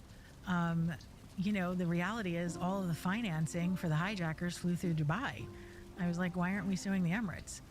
Pakistan. I was like, why aren't we going after Pakistan? I'm not saying that they had a hand in, either of those countries had a hand in it, but I was like, why aren't we at least looking into it? And I think one of the biggest frustrations for me is the U.S. government's Department of Justice's failure, abject failure, to prosecute anyone. The U.S. government didn't investigate anything. They didn't look into Saudi. They didn't really credibly look into UAE. They didn't look into Pakistan. They did nothing. They literally have not, to this day, successfully and fully prosecuted anyone for the 9/11 attacks. How is that possible? 3,000 people were murdered. If you're a U.S. attorney, your job is to go out and investigate that murder and prosecute people, have a grand jury, hold people accountable, put them in jail. You're telling me that with all of the money that flew in and out of this country connected to the hijackers, there wasn't one bank account, there wasn't one stock trade that you could drill down on and find out that someone had foreknowledge? And if they had foreknowledge, well, how the hell did they have the foreknowledge? If you watch this show, you know that we love Pure Talk. It is amazing wireless service with absolutely best prices. And all the time we've been telling you about Pure Talk. We've never seen an offer like the one we're about to describe. And here it is. Unlimited talk, text data with a 30 gig hotspot for just $29.95 per month. Not just this month, every month for life. This is Pure Talk's top tier plan, $29.95 a month. You'll save over 50% a month every month for your entire life. And you stay in the exact same network that Verizon and AT&T offer. Okay, what are we doing? But for $1,600 a year cheaper for a family of 4. That's wild. It's provable. Oh, you know what? I need to see what I need to do to make the boat. It's real. Pure Talk's customer service, meanwhile, is located in the United States, not in Bangladesh. Nothing against Bangladesh, but you're talking to Americans you can understand. They can switch you in just minutes. You keep your phone, keep your number, and you start saving in a really good way. Unlimited for life, $29.95 a month. This is a short-term offer. Long-term consequences, short-term offer. puretalk.com/Tucker to switch today. puretalk.com/Tucker to switch to America's wireless. Damn, I don't think we have 40 ancient bars included. Go to the site to get all the details, but those are the basics. You know, that's the case on 9/11. It's also the case with Charlie Kirk's murder. You know, it was you just need bronze. They bragged about it online on X, and those people have not been arrested. I don't know that they've been. Because I need to make my own boat. Because Eden, I don't want to ruin her boat. She'll get all pissed off. Can't quite get an answer there. But I know on 9/11 there were stock trades that proved foreknowledge of the airlines, of the banks, in the buildings that were hit, and the U.S. government said, "Yeah, we know who did those. We executed those trades, but we were not going to tell you." Isn't that unbelievable? Well, what is that? That's what I'm saying. Like, how unbelievable. And so what happened is when the U.S. government doesn't take it upon itself to have a prosecution, to have an investigation, it's left to the victims' families to hire lawyers and do it on their own. And you're really hamstrung to do that. Like, you're talking about a terrorist attack where all the documents are classified. It's all held by the government. Everything that you need to learn about your case, to build your case, is in the government's hands. And the government refuses to give you that information. And so we're kind of left in this limbo where the U.S. government didn't do its job to prevent the attacks.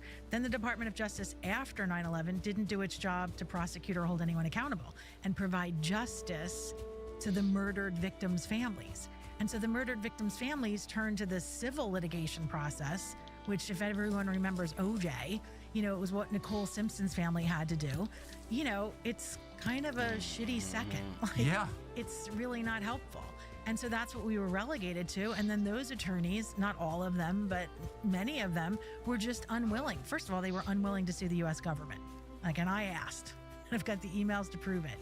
And then I asked, why were they unwilling to sue the U.S. government? They told us we weren't allowed, which is not true, because in the wake of, you know, the last 20 years, you see the Emmanuel Church family suing, you see the Fort Hood family suing. You are allowed to sue the U.S. government. Our attorneys initially told us that we couldn't. Of course, we were also forced into what the government did, which was the Victims' Compensation Fund, which was retroactively taking away our right to sue by capping liability levels from 9/11. So what happened was 9/11 happens, the towers collapse, you know, the country is worried about being destabilized, the economy is going to crater. Right. The airlines. So supposedly Congress swept in, you know, heroically and created the airline stabilization bill. And I don't know how they wrote that bill, because it's pretty precise, but yet somehow they wrote it in like 9 days. And in doing so, retroactively capped liability levels for anyone, for the airlines, for the city of New York. Later, like 2 months later, President Bush capped the liability levels for Boeing Airlines. And essentially the widows and kids were left being told, you're not going to be able to sue because there's not enough money to pay you. There were so many people killed, there's just not enough money, so you're going to have to go into this Victims' Compensation Fund run by this special master, and you'll be paid an amount of money, and it's no fault, and go away. And, you know, as an American citizen, a lawyer, it's like, wait a minute, you're not allowed to take away someone's right to sue after the murder. Like, that's not how it works. And yet, we weren't given a choice. It was shoved down our throats. And so that's what we were left with. And the legislation that created this was written in 9 days? Like 9 days. So you're... And it's pretty comprehensive. You're a lawyer, as you just said. how hard would it be to write? So you can take the first 3 days off because, like, it's right after 9/11. The country's in chaos. I don't know. Condi Rice, immediately after 9/11, is sitting with the National Security Council, and I was like, how can we capitalize on this opportunity? So She said that? She said that. Capitalize on this opportunity. So evil. The It's hard. pile was still burning, and how can we capitalize on this opportunity? My head split in half when I read that quote. Literally. Like, I just was She's like, been rewarded. She runs Hoover. Close friend of Philip Zelikows. exactly. Yeah. So the But so my point is, we were not allowed to, first of all, the U.S. government did nothing. We were relegated to this fund that was, quote unquote, no fault. There was going to be no trials, no investigation, no hearing, no discovery, no cross-examination, no jury. And so what we were allowed to do was to sue the co-conspirators. But again, the U.S. government didn't go after any quote-unquote co-conspirators. They threw them all down at Guantanamo and waterboarded them, tortured them. So there's no, going after them, right? And so we were left with the civil litigation system. Lawyers, many of whom are like aviation attorneys. One group is former big tobacco attorneys. And they were willing to go after the Kingdom of Saudi Arabia. And the rest of these entities, whether it was a foreign government, Emirates, Pakistan, or the U.S. government. We were that's told, some bullshit. No, It didn't give me the iron. Oh, that would have never. Fuck, what an idiot. Why did I break that I don't down? know, that's We're what I'm supposed saying. to Like, fucking To me, when you're not grind asking them. very, pragmatic, obvious questions, and people Sometimes don't even ask the question. I just get too fucking or if you hyped do up. ask the question, you just sort of get shut down. To me, that makes me suspicious, right? Like, why aren't we going after those countries? Why isn't my country looking into those countries and what they knew? And yet, there's never been an interest. And I think that that's suspicious. Well, by definition. I mean, science and law enforcement have one thing in common. Every possibility has to be considered.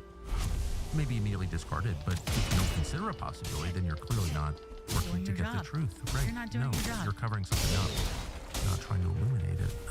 Yeah, again, by definition. I can't let this pass. I don't want to forget to ask you about it. At the outset of our conversation, you said not only did the U.S. government fail to protect the country, but they did nothing to mitigate the effects of the crime once it happened? Something like that. What does that mean? Right. So, not only did they fail to prevent the attacks from happening, Yes. which Tom Keane, commissioner of the chairman of the 9/11 Commission, clearly said the 9/11 attacks 100% could have and should have been prevented. There was enough information in the pipeline for it to be stopped on a number of occasions. It's not just like one instance, several instances where the plot could have been unraveled, stopped, 3,000 lives saved, okay? Or at least the attack delayed in enough time to learn more and really stop the ultimate attack. That's number one. But on the day of 9/11, the U.S. government did absolutely nothing in a defensive posture to mitigate the damage of the attacks. What does that mean? First and foremost, my husband was on the 94th floor of the second tower. He called me after the first building was hit. And he's like, I don't want you to worry. It's not my building. Don't worry. And I said, what's going on? I'm truncating the story. And he said, they're telling us to stay at our desks. Well, an elevator in the World Trade Center went to top to bottom in a minute's time. If at 8:58, the Port Authority and companies didn't tell people like my husband to stay at their desks and told them to evacuate, That's kind of weird. those people would have gotten below the zone of impact and survived in the second tower. In my opinion, there is no excuse for any loss of life in the second building. And in the first building, the only loss of life should have been above the impact zone, okay? That's one way that lives could have been saved and damage could have been mitigated. Number two, Christy Todd Whitman told the rescue workers, all of New York, that the air was safe to breathe. We were told early on when people caught, that we were, the Jersey girls were fighting and trying to get the truth. We were told that the sniffers that were put around ground zero, they're supposed to be at a certain height above the ground to sniff the air. They were above the point where they were supposed to be, so that the air that they were testing wasn't the actual air that people were breathing, okay? Another prime example, the air was not safe to breathe. I don't know what was used in those attacks, but I know that it's caused a lot of cancer, okay? But I think that's pretty much proven at this point. I think it's pretty much proven. And so when the U.S. government goes and tells thousands of people, I think at this point there's 70,000, that the air was safe to breathe, they're responsible for that. All of those people have been injured and harmed. Some of them have died since then. That is an example of devastation, illness, disease that could have been stopped, might not have even ever happened if the U.S. government did its job. The biggest one that I think speaks to what doesn't make a lot of sense is the scrambling of the jets. So on the day of 9/11, there were a series of procedures and protocols in place for hijacking of planes. And the North American Air Defense, NORAD, scrambles jets. So what happens is, people forget, but like in the 70s, there were a lot of hijackings. Oh, of course, to Cuba. Yeah, exactly. And they were kind of commonplace. Like I've read a couple of articles recently where, an Eastern plane was hijacked. 100%. Everyone was chill about it. They just served cocktails and went to Cuba for which is kind of surreal. 90 miles out of your way. Yeah, it was like, there were no fatalities. Free booze, Yeah, exactly. And they were just kind of like a nuisance, and the pilots were chill about it and whatever, and so were the flight attendants. Everyone was trained. But regardless, what happened was a couple of things. Like, number one, they started the Sky Marshal program, which required that if there was something suspicious about someone going on a plane, a Sky Marshal, whose job it was to keep an eye on things and keep the plane safe, was on the plane. The other thing that happened was that they had a protocol that F-16s, if there is a hijacking or the suspicion of a hijacking, we're supposed to be scrambled to go up, to meet the plane, and to do a series of things to sort of find out if it isn't a hijacking and to stop it, to thwart it, to threaten, whatever, okay? Well, on 9/11, for some reason, the first plane, Flight 11, was confirmed hijacked at 8:14 in the morning, 8:14. And the planes did not scramble, according to the 9/11 Commission, until after the Pentagon was hit at 9:38. So that's like an hour and 20 minutes. Typically, historically speaking, the F-16s scramble within a few minutes. They're up airborne at, full speed. And the saying back in the day was that if you had a plane that was not behaving normally, you'd find an F-16 on your tail within 10 minutes. That was actually a bit of grace. It was really like 5 to 6 minutes. And for some bizarre reason, on the morning of September 11th, those F-16s didn't get up in time. More to the point, the air bases where there were F-16 squadrons that could have gone and intercepted the errant planes on 9/11, they didn't call the F-16s from there. They called them from bases that were further away. A perfect example, McGuire Air Force Base in New Jersey had F-16s. They brought the planes from Otis, which was like, I think, 200 miles away from the city and away from the planes. Down in D.C., instead of running the F-16s out of Andrews, they ran them out of, I can't think of the name of but out of Maryland instead. And so what happened was the planes were hijacked and just allowed to crash into the buildings with no interception. Except for the final plane, Flight 93 over Pennsylvania. Many eyewitnesses saw military aircraft near that plane. Yep, they did. I couldn't get my armor on So what was that? I don't know. I mean, obviously there's talk that it was shot down. Well, Dick Cheney gave the order. He did give the order. Right, and then they said, but we didn't actually do it. And then there was a very elaborate story about what happened inside the plane, and kind of a heartwarming, wonderful story. The protagonist was called Todd Beamer, and he, let's roll, and they roll a drink cart against the... It's a heroic story. It is. It's a wonderful story, and they made a movie about it and all this stuff. But that was celebrated, and it should be celebrated. It's a great story. I'm not attacking anybody, of course, but it did have the feeling of like, we're going to make this into a great story. And it did make me wonder, like, whatever happened to that shoot down the plane order, and there were military aircraft next to the plane? Like, what should we think about that? Yeah, I mean, I think that you could drill down on that, go to Otis Air Force Base and, get the files, find out when those F-16s left, if they were armed, and if they came back with the same amount of missiles that they left with. It's not that hard to figure out. You could test the soil. Has anyone done that? I don't know. I don't know if anyone's asked. If you don't ask, you don't get. But I know that there were eyewitnesses at the crash at 93 that said that It was unlike any crash scene that they'd ever seen, that there was no fuselage, that there was no, evidence of the plane seats, of luggage, of, it was just a black hole. I read a lot of books, and I'm really good at going to used book sales and finding old books. And there's a lot of 9/11 books that you can pick up at used book sales, and one of them is a group of reporters that put a book together with their photos and their recollection from the day of 9/11. And I read with great interest the two sections of that book, one on the Pentagon and one on Flight 93, because when you read these reporters' information about both crash sites and what they experienced that day, it doesn't really match up to what we've been told. Can you give me an example? Sure. Like I said, the crash site in Shanksville, these reporters had seen airplane crash sites before. They've reported on them. They're mainstream reporters. And they just said it was like really curious. There was no visible sign of a plane anywhere. There were no engines. There were no seat backs. There was no luggage. There was no nothing. I will say, I think that was one of the planes where they did find a passport. Yeah. The eyewitnesses that were literally there, they came from Pittsburgh, I think, and got to the scene quite early. And then suddenly, like federal agents came and like pushed them all back, took film, took cameras, what have you. I think that that's curious. So that doesn't really, raises questions like what happened. And I think the Pentagon is obviously a really good question. I think that we've been told that Hani Hanjour, the hijacker that flew that plane, was responsible for what was considered in pilot circles an extraordinary maneuver. And Hani Hanjour, a month or two before 9/11, almost got kicked out of flight school because he was that incompetent. He didn't speak English.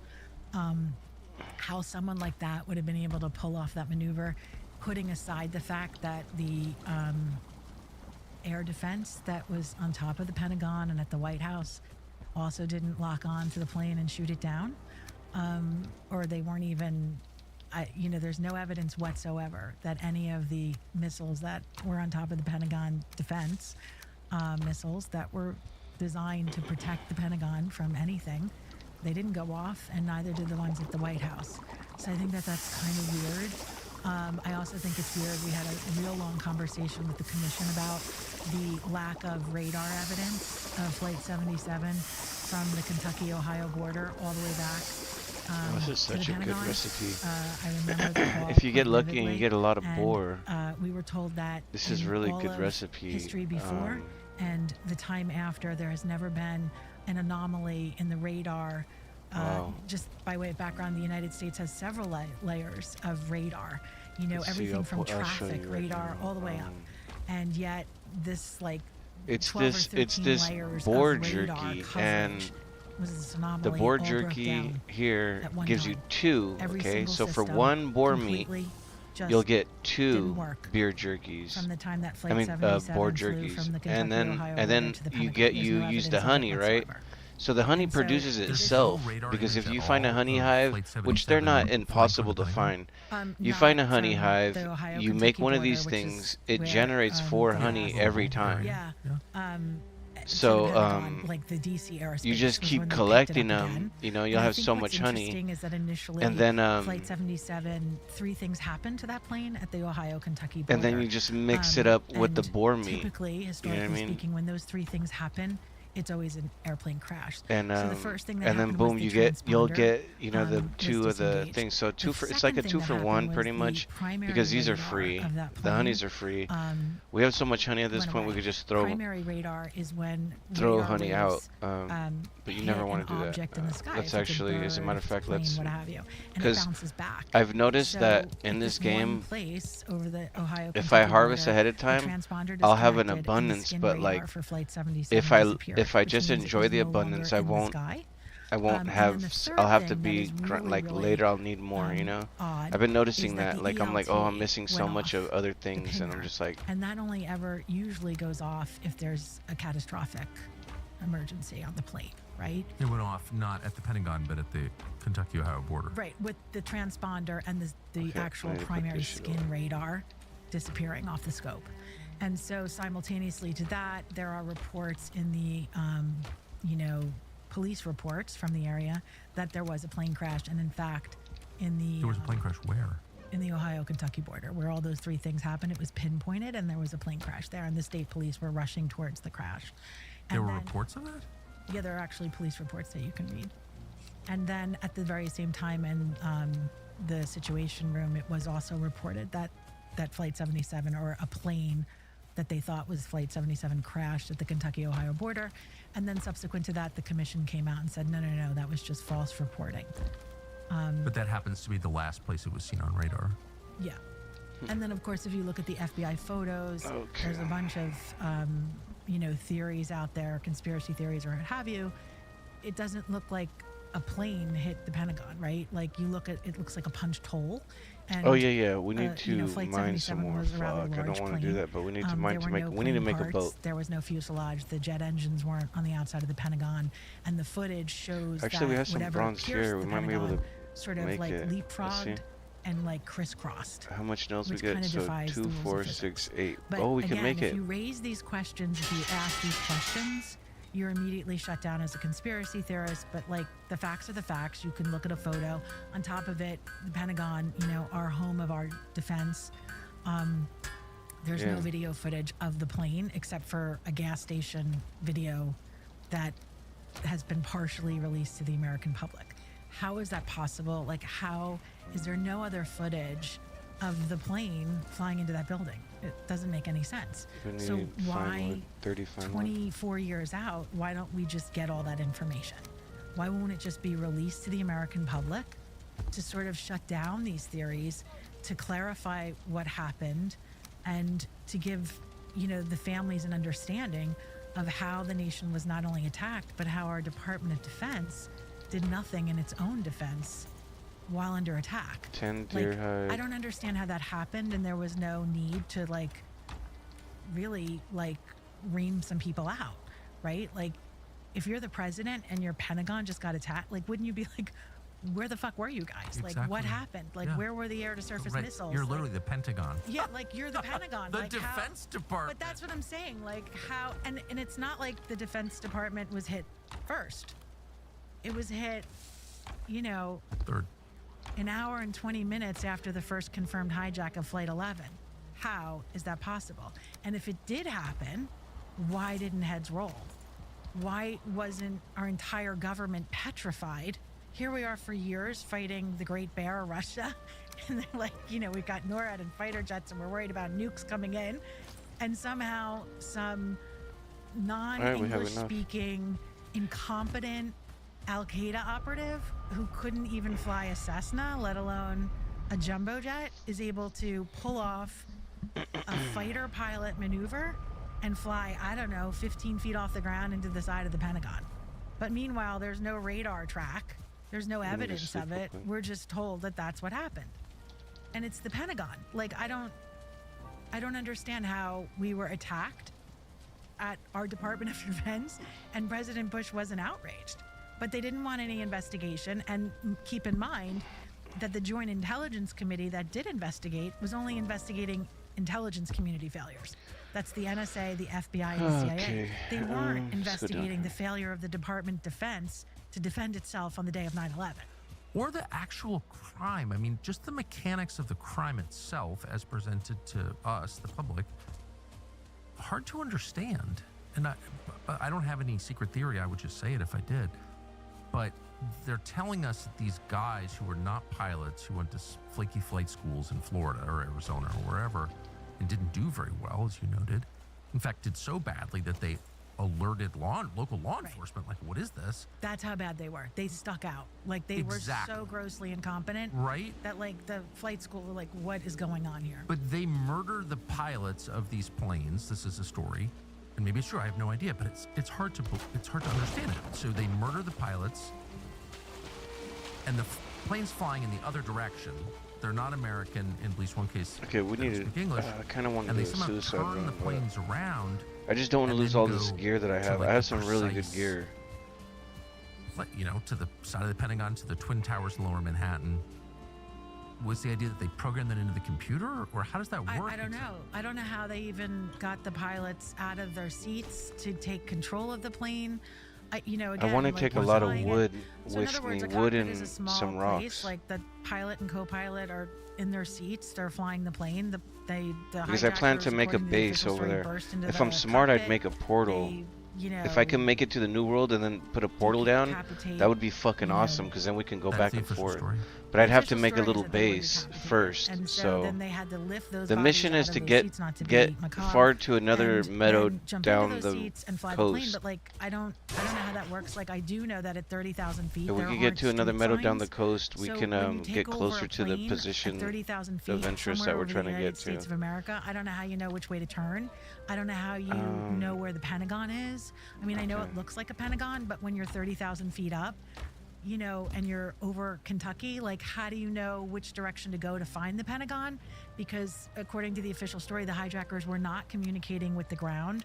Typically, when planes navigate across the United States, they must communicate with the ground. You check in with different, you know, sectors, and when you cross over the sector, that's how everyone knows where that particular plane is.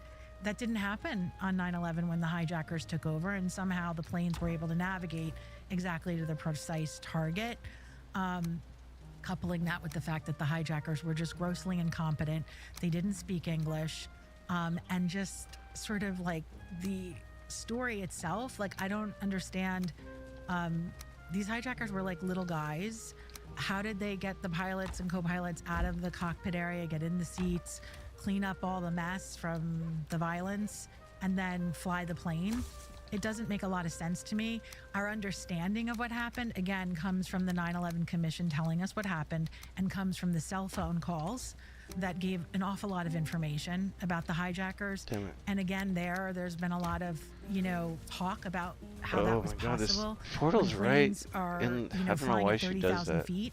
How I should in break it down and move it, 2001 but was there she able puts to it be a right in connected front of the cell door. phone call? Like you run right out into More it. to the point, when the Like planes I are was being thinking flown that can be a good sort of idea like if you make a haphazardly door and then and put it behind a herky-jerky, door in the and, house. you know, the way cell phones work is That they way, connect like when from towers you to can the just ground. leave into Well, a different when a plane is area, moving like that all would over be the cool. But airspace and flying at maximum speed, she throws it right there, it's really right really when you walk out, you can rare run into for a it. cell phone to connect at 5,000 feet, let alone 30,000 feet.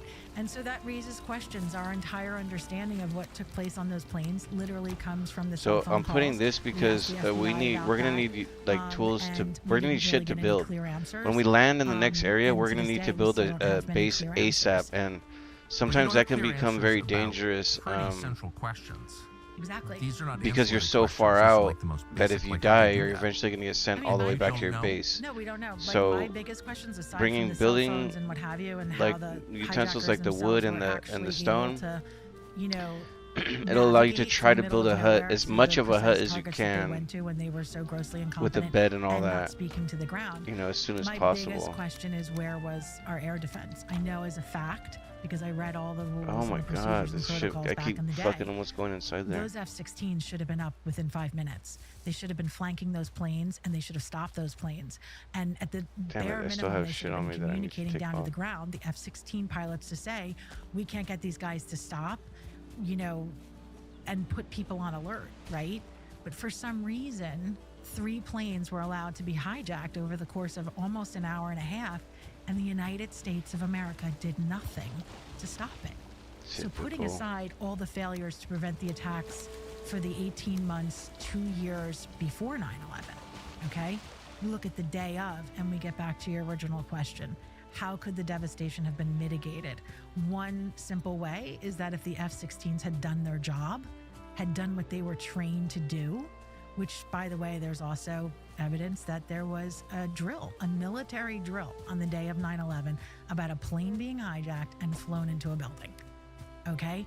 These F-16 pilots are trained to do that. That was the procedure and the protocol. For some reason, on 9/11, it didn't happen at all. You've asked these questions, I assume, to members of Congress. We were told that it was the fog of war. That's what we were told. That was the answer? Yeah. But at some point, you know, like the rest of us were watching this on TV. So, I mean, clearly whoever's commanding those aircraft knew that this was happening also. Everyone knew. I mean, I was here, you were here. Right. Did the person who prevented those planes from taking off ever get punished? Did anyone get punished? No one's ever been punished. I think the commission's, we like to say that the commission's finding was everyone was at fault, therefore no one is at fault. Right. No, exactly. And so we're all guilty. But, you know, again, 3,000 people were murdered. And I think that my husband was one of them. And I don't understand. I go back to the rule of law. We are a democracy. We are a nation founded upon the rule of law. How has our entire legal system failed the 9/11 widows and children? How has the Department of Justice failed the widows and children? Because people like her are delusional 9/11, that these people give a fuck, man. They don't give a fuck. Because if there is one entity that has re-victimized and horribly treated the 9/11 widows and children, it is our Department of Justice. And they should be held accountable for what they have done. Interesting. I want to hear that story because I see what she's talking about is 9/11. That's some shit the government did a long ass time ago, and people are still suffering from it, and they will never get any recourse. Full disclosure, they will never get, I've always focused my studies and they will never get their get back. And expertise, if you want to and this is something that they do all the time. Like, I mean, there's if you go down American history, it's just them fucking people over all the time. Like it gets so it's just so crazy. I do know. Let's just look, by the way. There's a lot of talk that it doesn't make a lot of sense. You know, I think that there needs to be some questions to special ops as to whether or not, as way of fact, that any bombs were planted in the couches of that building. The couches? The couches. What does that mean? A couch like you sit on a couch? Yeah. Why do you say couches? Listen, over the years, we've had people that came and approached us and tried to give us information, all kinds of different people. I bet. And I think that one of the things that needs to be examined is Building 7. I think that hard questions need to be asked as to how and why that building fell. Why do you say couches? I just happen to wonder if bombs were planted in the couches by special ops. You happen to wonder. I mean, that's not something you would arrive at just sort of randomly. The couches. Everyone talks about the columns and the fireproofing, but you're saying so. Obviously. I don't know. I mean, listen. Like I said, we had a lot of people approach us. We had air traffic controller people in the beginning. We had a former Iranian. Give us information. We had able danger guys come to us. I bet you did. We had foreign governments try to give us stuff. We had death threats. We had all kinds of stuff. So, you know, I'm just throwing that out. Building 7, that's what I could say. It's not my area. It's not what I focused on. I get it. I totally get it. I think it is a total anomaly. I'm going too close, bro. It doesn't make any sense to me. And what's we're going too close. Is, like, it's something that I've never studied before. And, you know, it's true. Like, it's kind of odd. And if there was a mosquito on that little island, that would have killed us right off the bat. Couches. Okay. Sorry. I'm gonna. Couches. Yeah. No, it's just such a. I don't know nothing. Yeah. No, I get it. But clearly, you know, you were a kind of clearinghouse for this stuff. Yeah. Just because of your role for those people who are. There's my bodies on the fucking forest right there. No, I mean, like, one of the things that sticks out to me that we had heard, one of the nicer. Sometimes you hear information that I believe is sort of like a limited hangout or. To try to like explain the real story, but like soften it. The fucking wind and so won't one leave. of the things that we heard is like, yeah, we were following them, but we thought it was going to be November 9th instead of September 11th. We there's my old boat. Oh, there's my old boat, my old body. Okay, so we need to go off of the coast right here. Following them, or you weren't following them, or you because were on the practice runs, or you're not on the practice runs.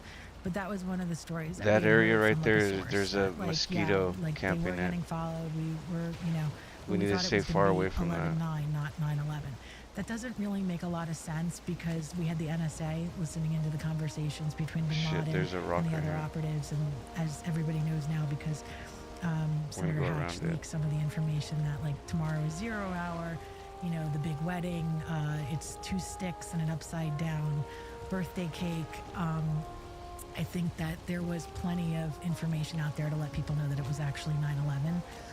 And more to the point, one thing that gets skipped over often, my understanding is that Ramzi Youssef, the 93 bomber, the 5th anniversary of I don't think there's anything in there that we need. I think that was a suicide run. If you know anything I about was just PETA, sad because we lost the boat, like but that boat anniversaries. is pretty crap compared to what we have right now. I think that so what we need to do reason, the is attacks weren't stopped, the we need to American find a public location wasn't on this properly coast, notified like a or meadow warned. that's Certainly not there are people something inside the that government dangerous that to were us, probably given warnings. I think because there's evidence of that. that I just planes Biome I will just kill wish us like that right off the bat. my family had known, because when my Like I husband just called cannot. me, I can't go I in there would've and been build a like, "Holy shit, base. this- If get I the go in fuck there and try to out, build a get base, out. we're gonna This is get not killed. a bad pilot, as the president said. This is it. Like, get out of that building. You know, it was already a target. The people that worked in that building knew it was a target. I think it's interesting that the women, many of the women that worked in my husband's firm, survived. And I, you know, point to women's intuition. The women were just like, I'm getting the fuck out of here. And they survived. And my husband didn't.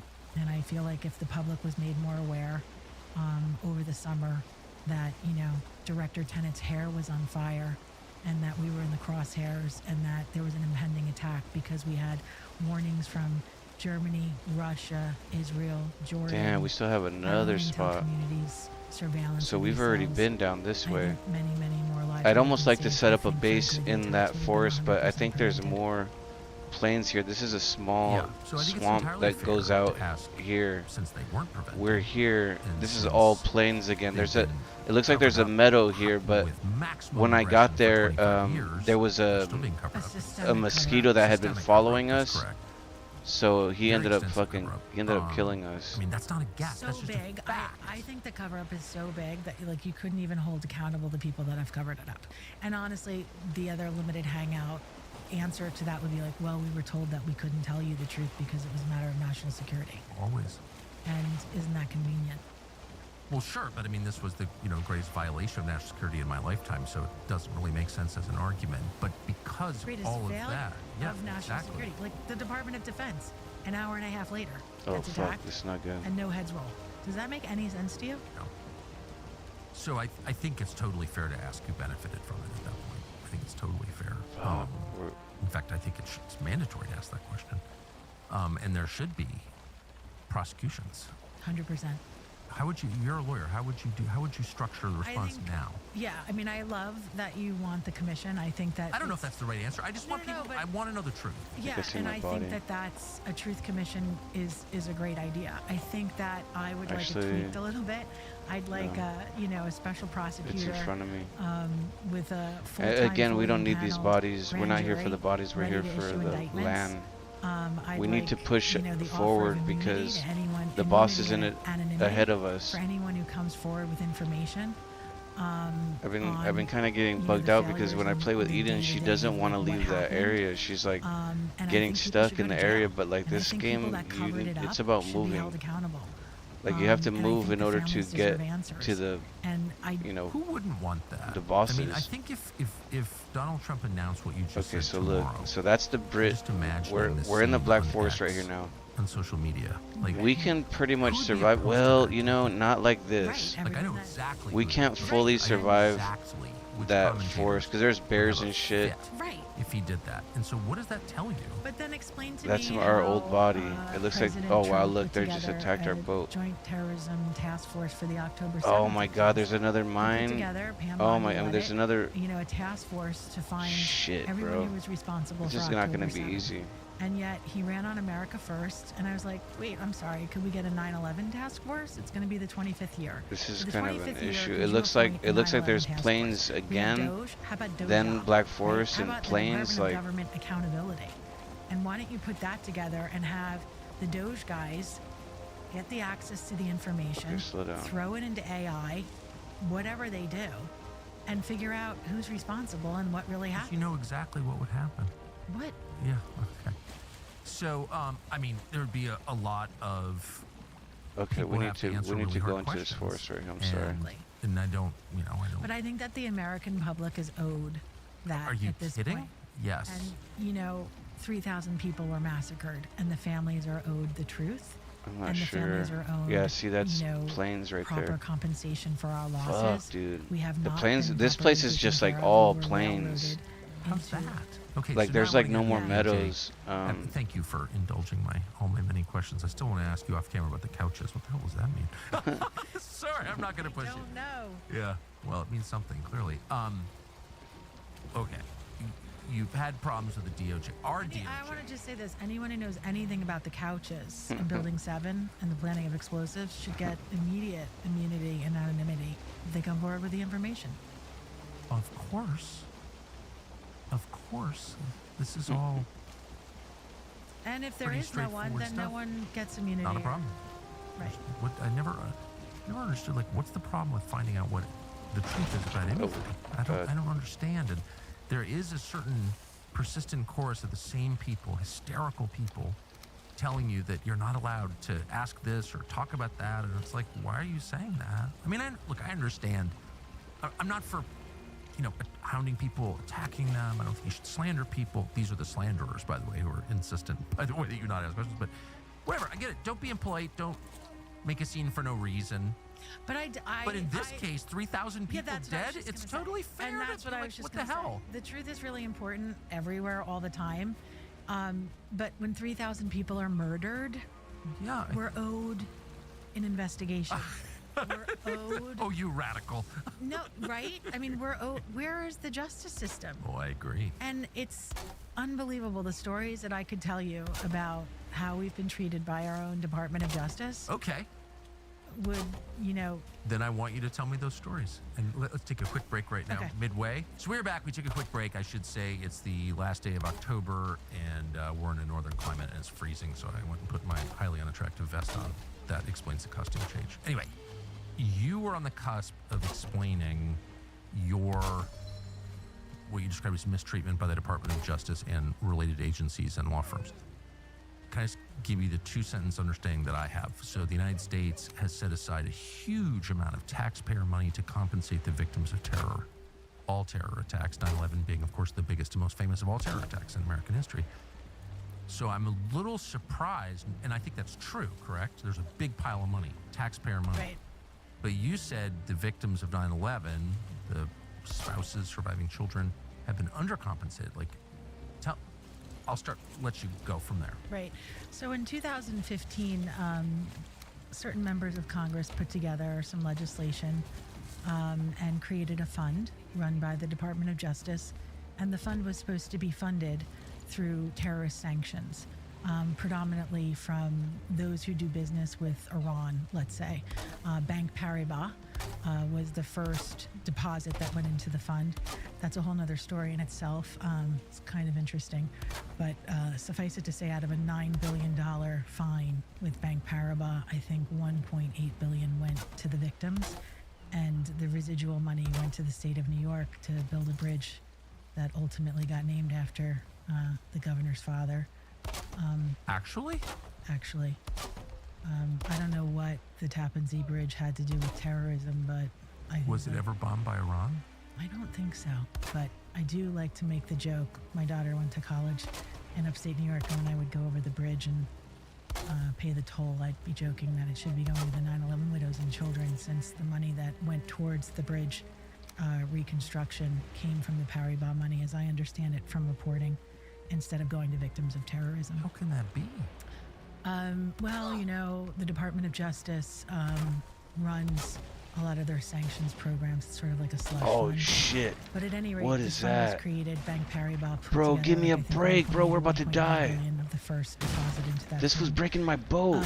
The widows and children were excluded Oh my from God. joining that fund and being compensated. Oh my God. Even though we were given the right to sue the co-conspirators of the hijackers when we were forced into the If he victim leaves, we'll be compensation fund okay. back in 2002, when the government took away our right to sue. Fuck, dude, we were this is allowed to fucking- sue the terrorists, the What? co-conspirators of the hijackers. And Bro, this we food. did. Where we is he were able to coming get a from, default dude? judgment, against Iran, and the widows and kids have Iran judgments. And we sought to be compensated for those judgments because it was the Wow, only let way me that we fucking could out, man. I'm accomplish trying to break Iran it, dude. Break the judgments. I know fucking not a lot of thing. people know that we have Iran judgments. I'm literally but- Can I stuck. just ask a dumb question? What does Iran have to do with 9/11? Right. So the evidence that was presented to the court. Bro, for I don't know why it Iran's does this role to me, in but the it 9/11 fucking attacks it prevents is me. that It Iran glitches. The game cleansed glitches out. some I'm of gonna the quit and come back. passports of a The few of the game hijackers glitches out, man. I'm when trying to they, break the wall so I could went run through away, Iran and it's after not being in doing it. Afghanistan. And I'm like, what the That fuck? evidence This fool was literally broke the used, boat. If Iran we could doesn't show up lose in him, court in the United I can get States, the equipment so, back. We could finish I this think at this base. point, As probably long as close we to can finish the base, I 20,000 think we'll be 9/11 fine. victims Give me a have second. been given judgments off that basic evidence that Iran cleansed these passports. And this is the only way that the widows and children of the 3,000 killed are in any way able to hold terrorists, quote unquote, accountable.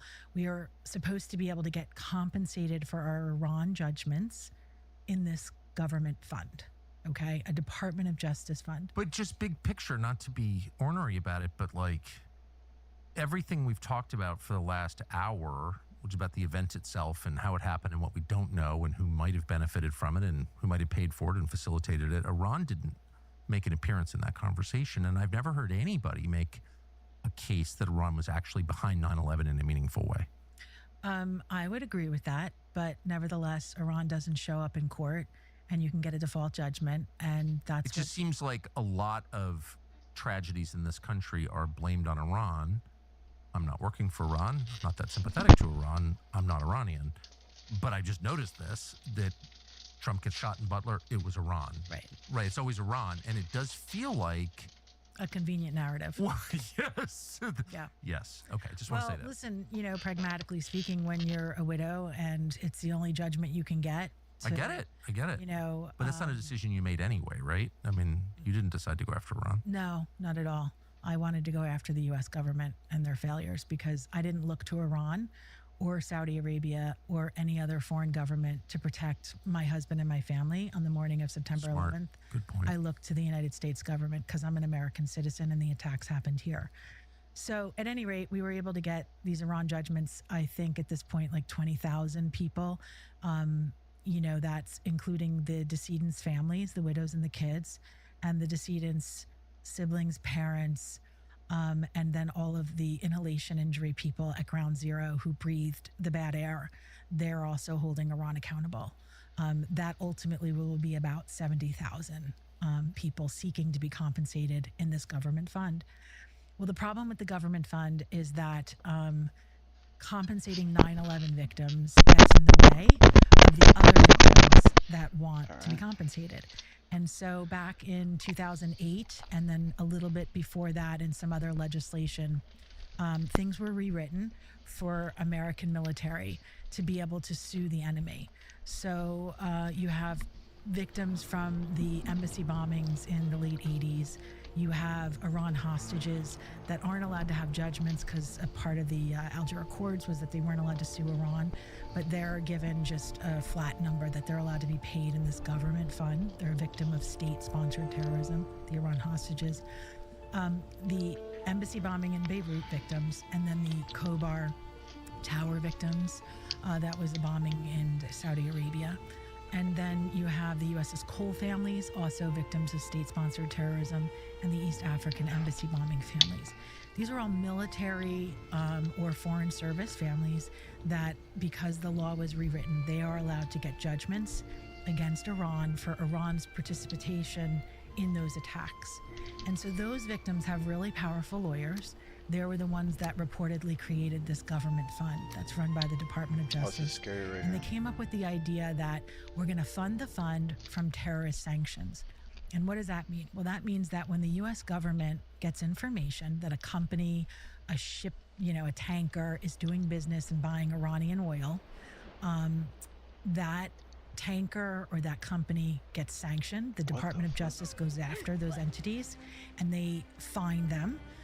First they have a case, and then they, usually typically settle the case for billions of dollars. Why did he not chase him? And that some of that money is supposed to go into this fund to pay victims. This is why we never pull back sanctions, even when they're counterproductive, because it's a scam that people are getting rich from.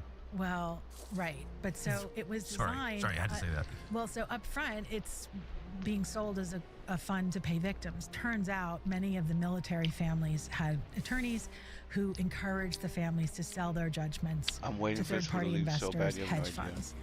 I know all of this because... What? Right. I know all of this because the SEC happened to investigate one of the hedge funds. And so I read all of the SEC files, thousands of pages. And so that's how I know this information. I'm basing it all on these SEC files of this investigation. So at any point, these victims that were supposed to be the ones getting compensated in this fund, run by the Department of Justice, sold their judgments, not all of them, but a lot of them, They're very unsophisticated military families. This, hedge fund guy comes in and says, "Listen, you've got a judgment for $2 million. I'll give you $400,000 right now." They're sitting at a kitchen table in the middle of Iowa. I'll write you a check. So these families sell the judgment because they're like, first of all, their young son or daughter was in the military. They never thought that they could sue the enemy, right? Because you're not supposed to be able to do that if you serve in the military. You don't sue the enemy. But this special law was written. And so they were just happy to get the $400,000, right? Like, they're sort of astounded. So they take the money. The hedge fund then owns the right to compensation of the judgment. No way. Supposed to get payday loan. We'll give you a portion of your check. Yeah. Exactly. And they, in my opinion, took advantage of the military families, which I think is disgusting. Okay? But these arrangements, according to the SEC documents, were put together by the lawyers of the people. So the lawyers brought in the hedge funds. Okay?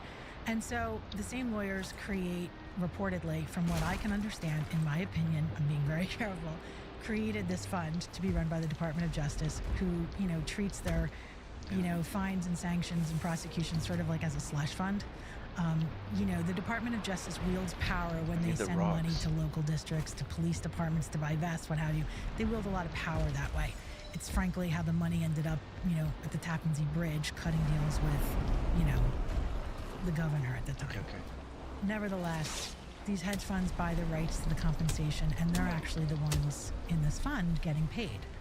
Initially, the widows and children from 9/11 weren't allowed in the fund. This is such a perfect metaphor for modern America. Well, there's a victims of terrorism fund, but the actual beneficiaries are, wait for it, hedge funds. Right, exactly. And can you guess what senator wrote the legislation to put this together? I can't imagine. Well, which senator from the state of New Jersey is in prison? I would say Mr. Robert Menendez. That is correct. Senator Menendez was the person who just ironically enough happened to write a lot of pieces of legislation that, maximized the profits to the offshore hedge funds that had purchased these judgments. Oh, they're offshore hedge funds? Oh, yeah, they're in the Cayman Islands. Oh, come on! Well, it's true. And so what gets really bad is that the widows and kids aren't allowed into the fund because, quote unquote, there's just too many of you, and that you'll take all the money, right? And the hedge funds won't be enough for the hedge funds. Well, the we're problem just fucking, it's nighttime, bro, so where's time to be in here? According to the SEC documents, the underlying purchase agreements of the Iranian judgments of these military families, the second line of collateral security guaranteeing the rate of return between 13 and I think 62% is this fund that was created by the Department of Justice. What? Guaranteeing the profits to the hedge funds. Oh, we're fucked. The fund is a guarantor? What the? The third line of collateral security. Bro, what is going on with this game, dude? I swear. So we're stuck because this is the fucking area of the that profit, then the lawyers' receivables get of the planes, and there's so many bosses right here, bro. There's all of these fucking bosses, bro. I can't do shit. If I go in here, they're just gonna break it apart. Third line to get tapped. They want the money to come from the fund because then it's not coming out of the attorney's pocket. If I'm lucky, right? I could fucking get. So that's why the widows and kids some. in my Oh, opinion, with the giant, we're not making it out of here. Compensated for our Iran There's literally no fucking though forest. Is why I'm tripping, bro. The forest is so small here. We're like literally in the wrong area. In this fund, we're not allowed in. Takes us 3 and I can't build a boat until we finish that fucking base. We get into the fund, and the law is written by Senator Menendez with his We're stuck in between others, so that the fucking money shit that is we need. Split in a way that continues to maximize the profits to the hedge fund. Okay, then 2 years later, because the widows and kids were wrongfully excluded from being compensated in this fund in 2015, we were owed a catch-up payment. I came up with the name, it was a lump sum catch-up payment. I'm like, you wrongfully excluded us, this was really wrong, we're owed back compensation, okay? We go, takes us 2 years to get that through Congress, okay? We get there, we get almost a unanimous vote in the House, it goes over to the Senate, and the bill gets hijacked. And I use that word purposely. It got hijacked. It got hijacked by that same group of lawyers and plaintiffs who had sold their judgments to the hedge fund, and out of nowhere, totally unwanted, dude, I don't know what to do, bro. They asked to get this lump sum payment for themselves. Even though they were never wrongfully excluded from the fund, they were never owed back payments from the fund, they were allowed to get what's called the Beirut-Khobar catch-up payment, worth $3 billion. The $3 billion to pay, ultimately, in my opinion, some of these hedge funds in the Cayman Islands, and also some victims too that didn't sell their judgments, right, comes from U.S. taxpayer dollars. $3 billion. Come on. So it gets worse. And so you believe that some of that money actually went to hedge funds in the Cayman Islands? I believe that it's definitely possible because the SEC documents talk about this particular group of victims getting, approached to sell their judgments. The SEC talks about the contractual agreements of the sale of the judgments. And when you look at the numbers, sometimes like I'm really good at like seeing patterns and then like looking at evidence and then undoing it and like going back and trying to figure out things. It just so happens that the groups that are mentioned in the SEC documents happen to be the highest paid groups of victims of terrorism, which first off makes no sense because they're military, and military live on kind of like humble economic damage. Like their economic damages are very small as compared to civilians who were working on Wall Street on 9/11. Right, because damages are calculated on the basis of income you didn't loss, receive. right, Yeah. lost wages.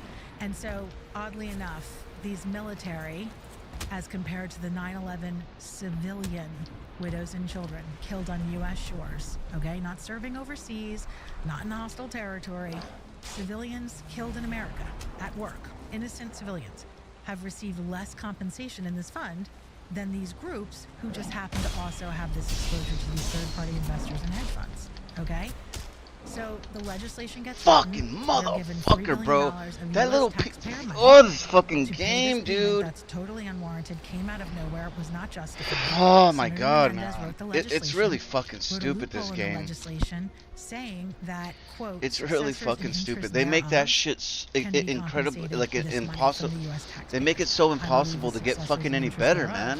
Are the third-party investors I mean, I don't know what else I have to do. What I have to do, fucking, I have to have full metal fucking armor maxed out and fucking metal, like. Profiting from murder and terrorism, and you're using a Department of Justice government fund that is being billed and sold to members of Congress. I mean, what is the max? Victims fund What is to the tier of fucking victims of terrorism, like skin armor? restitution? I mean, okay, and it's being, exploited, and it's being used as like a profit model, an investment vehicle for third-party this is investors. so upsetting, and bro. I just lost a whole ass Do boat. you have any idea the identity of these hedge fund managers or investors? No. But I will tell you Look at that. This is the big problem. This is why I'm so upset. I thought it was going to be a forest like this, like this. It's just a little sliver of forest, and it's a full fucking high level. This whole fucking. And I believe there is a pattern there, which is why we How did asked. Menendez do in that group? This whole fucking area, this whole peninsula is all fucking just plains, dude. And like, I can't survive in that. You know what I mean? So I'm tripping because I'm like, I'm trying to get there. I'm trying to get to where we need to be going. 2012. We need to be on this side. We're on the complete wrong side. We need to be making a boat here, launching the boat, going all the way down here as far as we can. Man, this shit keeps zooming out automatically way maxed out by itself. I'm not even pressing. Could you just investigate? Could you investigate the anti-terrorism legislation done by Senator Menendez? He's in jail now. Like, it deserves a look-see.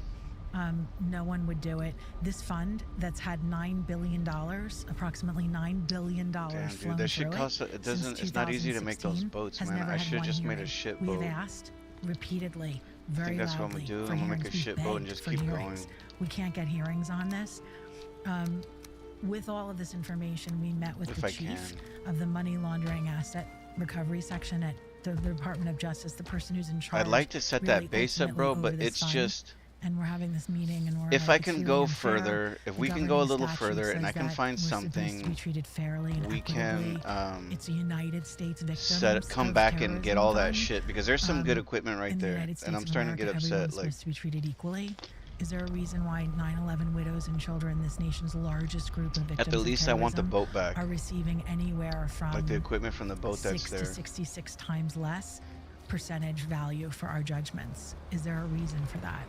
And she just was like, well, there's, we don't really have, and Congress tells us, and this and that. Went to Senator Schumer, spoke to his counsel. She just said, well, there's just too many of you to treat you fairly. There's too many of you to have equal justice. The words on the Supreme Court when you walk in the door is equal justice under the law for all. Why not take it out of our foreign aid budget? Well, That's a good question. I will tell you this, that some victims of terrorism in 2020 were paid out of the State Department's defense special budget. And maybe or maybe not, those guys had some third-party investors that ultimately got that money. Who were they, and why were they paid by the State That was Department? the East African embassy bombing victims and the USS Cole victims. The same group of lawyers represent, there's like a cross-pollination of the lawyers. It's like a little cabal of lawyers that work for these victims groups. They're also the same group of lawyers. So they not only created this fund, they've also really played a very strong hand in rewriting anti-terrorism laws in the United States from 1990 on forward. And ironically, all of these laws are always billed after 9/11 as 9/11, for the 9/11 families. But the 9/11 families never benefit or get anything out of these laws. In fact, we get re-victimized. It's kind of incredible.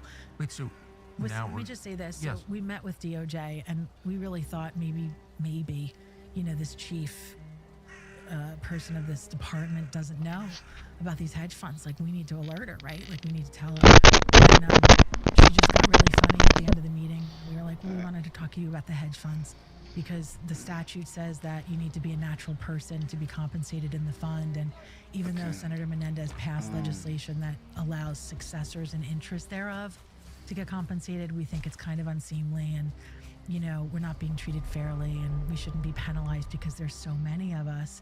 Like, that was one of my talking points. I was like, as someone who fought for the 9/11 Commission, it's not our fault that there's so many of us. It's the United States government's fault, because the United States government didn't prevent the attacks and didn't mitigate any of the damage on the day of 9/11. So you're punishing us for our government's failure, and there being 3,000 victims. Yeah, that's why we can't be compensated fairly and in alignment with the law. And with all of these other victims, you can't treat us fairly because there's just too many of us. And so we say this to this chief of MLARS, and she just got finished. She's like, well, no one briefed me that you were going to bring up the hedge funds. I'm not prepared to discuss it. And that was the end of that. And so I just think that the American public should know that this is the kind of stuff that goes on.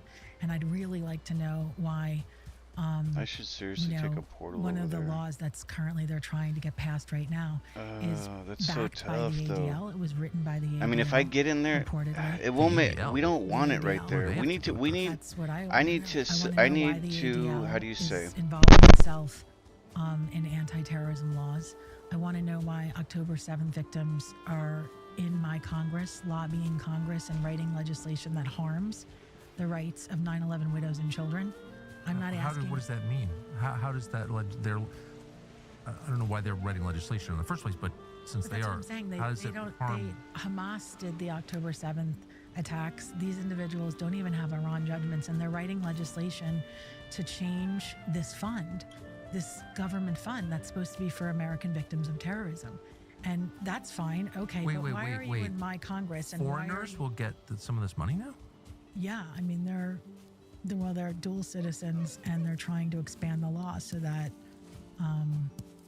they're very involved. I don't know. Were the U.S. government is going to pay victims of a terror attack in a foreign country that has nothing to do with it? I mean, we're not responsible for October 7th that I know of. Right, but they're using they're trying to get an Iran judgment for those attacks to say that Iran underwrote Hamas, and then they're going to try to get paid in this government fund that was designed for United States victims of terrorism. Actually, that's an outrage. Well, I think what's outrageous is that we know that they tried to once again amend the governing statute of this fund, and they tried to do it in a way that really was going to financially harm the widows and children. And we're not seeking special treatment. We just want to be treated fairly. But I just can't get past this.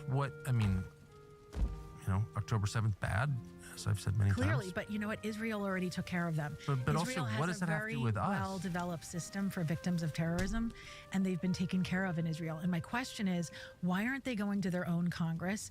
I don't know much about Israel's Congress or their laws, but why aren't they in Israel lobbying their Congress? Why aren't they in Israel using Israel's judicial Why would the system? United States taxpayer pay the victims of October 7th? I mean, that's a really good question. And again, the lawyers behind these groups would come forward. The ADL would probably say, well, it's not the taxpayers. They're using sanctions, fines, and money. What does it have to do with us? That's what I would question. I don't understand why people that go overseas and get killed on buses, even if they're American citizens, why they're over, in the United States. And again, if you want to be compensated, that's fine, but don't harm the rights of the widows and kids. Why is it more important to pay people that are injured overseas on buses or in military installations or as foreign service members, to pay them 6 to 66 times more a percentage when we live in the United States of America and every person is supposed to be treated equal under the law? Yeah, well, that's clearly not happening. This is, this is why people's attitudes are changing in a way that's... And I would like to say that the lawyers that were that third line of collateral security, combined, all of the lawyers, the 9/11 and the non-9/11 lawyers, they've made approximately $2 billion. The lawyers? Yeah, from the fund. And so obviously I'm not stupid. Like, I know some of that money gets, reshuffled around and made into contributions to members of Congress to reward them for their efforts in writing legislation. But I think $2 billion to plaintiffs' attorneys is kind of unseemly. In a terror victim... And a victims fund that's supposed to be for victims. Why haven't I heard any of this before? Why haven't you heard the truth about 9/11 before? Well, that's fair. Thank you for having me on. Oh my gosh, it's been a delight. I always knew I would like you if I met you, and I really do. No, I mean it. Now here I'm bragging about my good sense about people, but I do have good sense of people, and I was right. So you said something. You said so many things. I'm just trying to make sure I don't miss anything. You said a few moments ago that our terror laws have been completely rewritten since the 90s by this same group of rapacious lawyers. How have they changed, and what are the implications of that? What are you talking about exactly? When you go back and do a study on all of the anti-terrorism laws, what you find is that there's been a whole restructuring, and it's a system that it looks on the outside like it's serving the victims, but what it's really doing is it's broadening a base and allowing for almost an innumerable amount of people to sue for a terrorist attack, right? And I confronted counsel of one of the more prominent members of the Senate, and I said, you guys wrote this law and it opens the courthouse doors to so many people. You're harming the rights of the direct heirs, of the actual widows and children of people killed. And why would you do that? Why didn't you hold a hearing on the ramifications of how you're rewriting this law? Why didn't you have widows and kids testify as to how they're being harmed and their rights are being watered down? And the guy turned to me and said, we just want to open the courthouse doors to as many people as possibly because that serves anti-terrorism policy. And I said, it doesn't really serve anti-terrorism policy. And I said, you're not really serving the heirs of the people killed properly. And I said, and you're giving an awful lot of deference to judges, and you're assuming that judges are going to police a docket and police a case and a system. And I said the judges aren't doing it because the judges in many cases are not really good judges, and they're allowing thousands and thousands and thousands of people to enter litigation. And what that does is twofold. Number one, it blocks and log jams the actual case itself, and the case can never resolve. Where there is one upside when a case doesn't resolve, you're suing a defendant and the case goes on and on and on for 2 decades, right? What happens is, in some people's minds, I read a book on this, is that the actual litigation process itself ties up certain entities that certain other entities believe fund terrorists. Because they're so busy paying lawyers and being stuck in court, they're not funneling money to terrorists. Well, that's a really noble idea, except for the fact that it's a huge disservice to the victims who are entitled to have speedy justice for the harm that they've suffered, right? You have litigation that lasts 2 decades. Widows and children are being disserved by that because we're owed immediate justice. We're not owed justice a quarter of a century later. The second thing that it does is it waters down the rights of the people under the law who are the most prioritized, because you're letting in all of these other people. What actually ends up happening when you open the door and you let all those people in is that lawyers make more money. And so you have a situation where it's not the victims that are being protected by these laws that are getting rewritten. It's actually that, lawyers and this sort of scheme that's come out of anti-terrorism laws and these funds that get created and these deals that got struck between lawyers and members of the Justice Department, the Treasury Department, the State Department, certain foreign governments, it ends up becoming sort of like a scheme. And the real victims of terrorism, like the 9/11 widows and kids, who are this nation's largest group, are re-victimized. And that's just a fact. And all I ask is for there to be a very hard look-see, if you want to call it, into these anti-terrorism laws, into this fund that is being run right now that is, in my opinion, a Ponzi scheme on top of a shell game that's really re-victimizing the 9/11 widows and kids.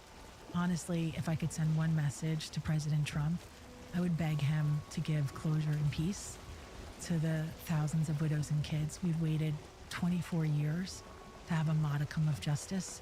We've been abandoned by this country. We were abandoned by our Department of Justice.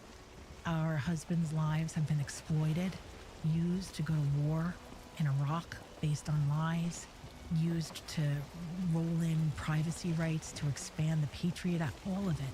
We've been exploited and we've been left behind. And I would just ask for President Trump to recognize that and appreciate it and just deliver closure and peace to us. I think that there's a way forward for that. And if there's ever been a president that would be able to stand apart from the intelligence community and to have the courage to do that, I think it would be President Trump. And I know he didn't get the Nobel Peace Prize or appointed or nominated for his role in the Gaza peace process. I think if he resolved 9/11 and provided closure to the widows and kids, he would probably be nominated and win that prize. I would certainly give my vote. Kristen Breitweiser, that was an amazing conversation. Thanks. Makes me emotional. Thank you so much for taking the time to do Thank this. you for giving me the Oh opportunity. my gosh. Come back anytime. I really appreciate it. And the widows and kids appreciate it, so thank you. Thank you. We've got a new website we hope you will visit. It's called newcommissionnow.com, and it refers to a new 9/11 commission. So we spent months putting together our 9/11 documentary series. And if there's one thing we learned, it's that, in fact, there was foreknowledge of the attacks. People knew. The American public deserves to know. We're shocked, actually, to learn that, to have that confirmed, but it's true. The evidence is overwhelming. The CIA, for example, knew the hijackers were here in the United States.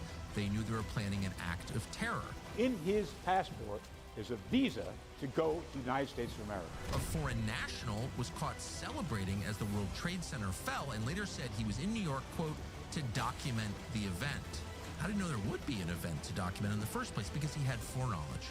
And maybe most amazingly, somebody, an unknown investor, shorted American Airlines and United Airlines, the companies whose planes the attackers used on 9/11, as well as the banks that were inside the Twin Towers just before the attacks. They made money on the 9/11 attacks because they knew they were coming. Who did that? You have to look at the evidence. The U.S. government learned the name of that investor, but never released it. Maybe there's an innocent explanation for all this, but there isn't, actually. And by the way, it doesn't matter whether there is or not. The public deserves to know what the hell that was. How did people know ahead of time? Why was no one ever punished for it? 9/11 Commission, the original one, was a fraud. It was fake. Its conclusions were written before the investigation. That's true, and it's outrageous. This country needs a new 9/11 Commission, one that actually tells the truth, that tries to get to the bottom of the story. We can't just move on like nothing happened. 9/11 Commission covered. Something did happen. We need to force a new investigation into 9/11 almost 25 years later. Sorry, justice demands it. And if you want that, go to newcommissionnow.com to add your name to our petition. We're not getting paid for this. We're doing this because we really mean it. newcommissionnow.com.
fact, you show me a white man you trust, and I will show you a black man that I trust even more. Pam, tell me a white person you trust. My dad.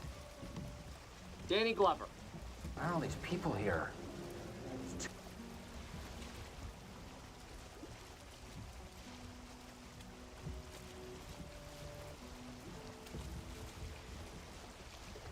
Too many people on this earth. We need a new plague. Who are all these people? You know what? I bet a lot of them are wedding crashers. No way. Did you ever see that movie? Of course I saw it. I saw Wedding Crashers accidentally. I bought a ticket for Grizzly Man and went into the wrong theater. After an hour, I figured I was in the wrong theater, but I kept waiting. That's the thing about bear attacks. They come when you least expect it. You know, I wish I had the investigative powers to actually smoke some of these guys out, you know? Once again, Jim, I will take care of this. I will locate the Wedding Crashers and report them to Phyllis. That way I won't have to get her a gift. Hi, I'm Kevin. Where'd you find her? At the gym. Right. The gym. Best of luck, Phyllis. Also, I'm gonna need to see a copy of the guest manifest, as well as photographs of the caterers. I don't have that one. Damn it, Phyllis. Debbie and Daniel Donnelly. Go ahead. All right, Filippelli Halpert, go on. Are you not asking for ID? Wow, it's gonna be a free for all. What's he doing? Crasher patrol. I'm gonna need to see some ID. But you know me. Oh, really? Do I, Oscar? Do I? Yes. I will also accept a passport, or, in your case, a green.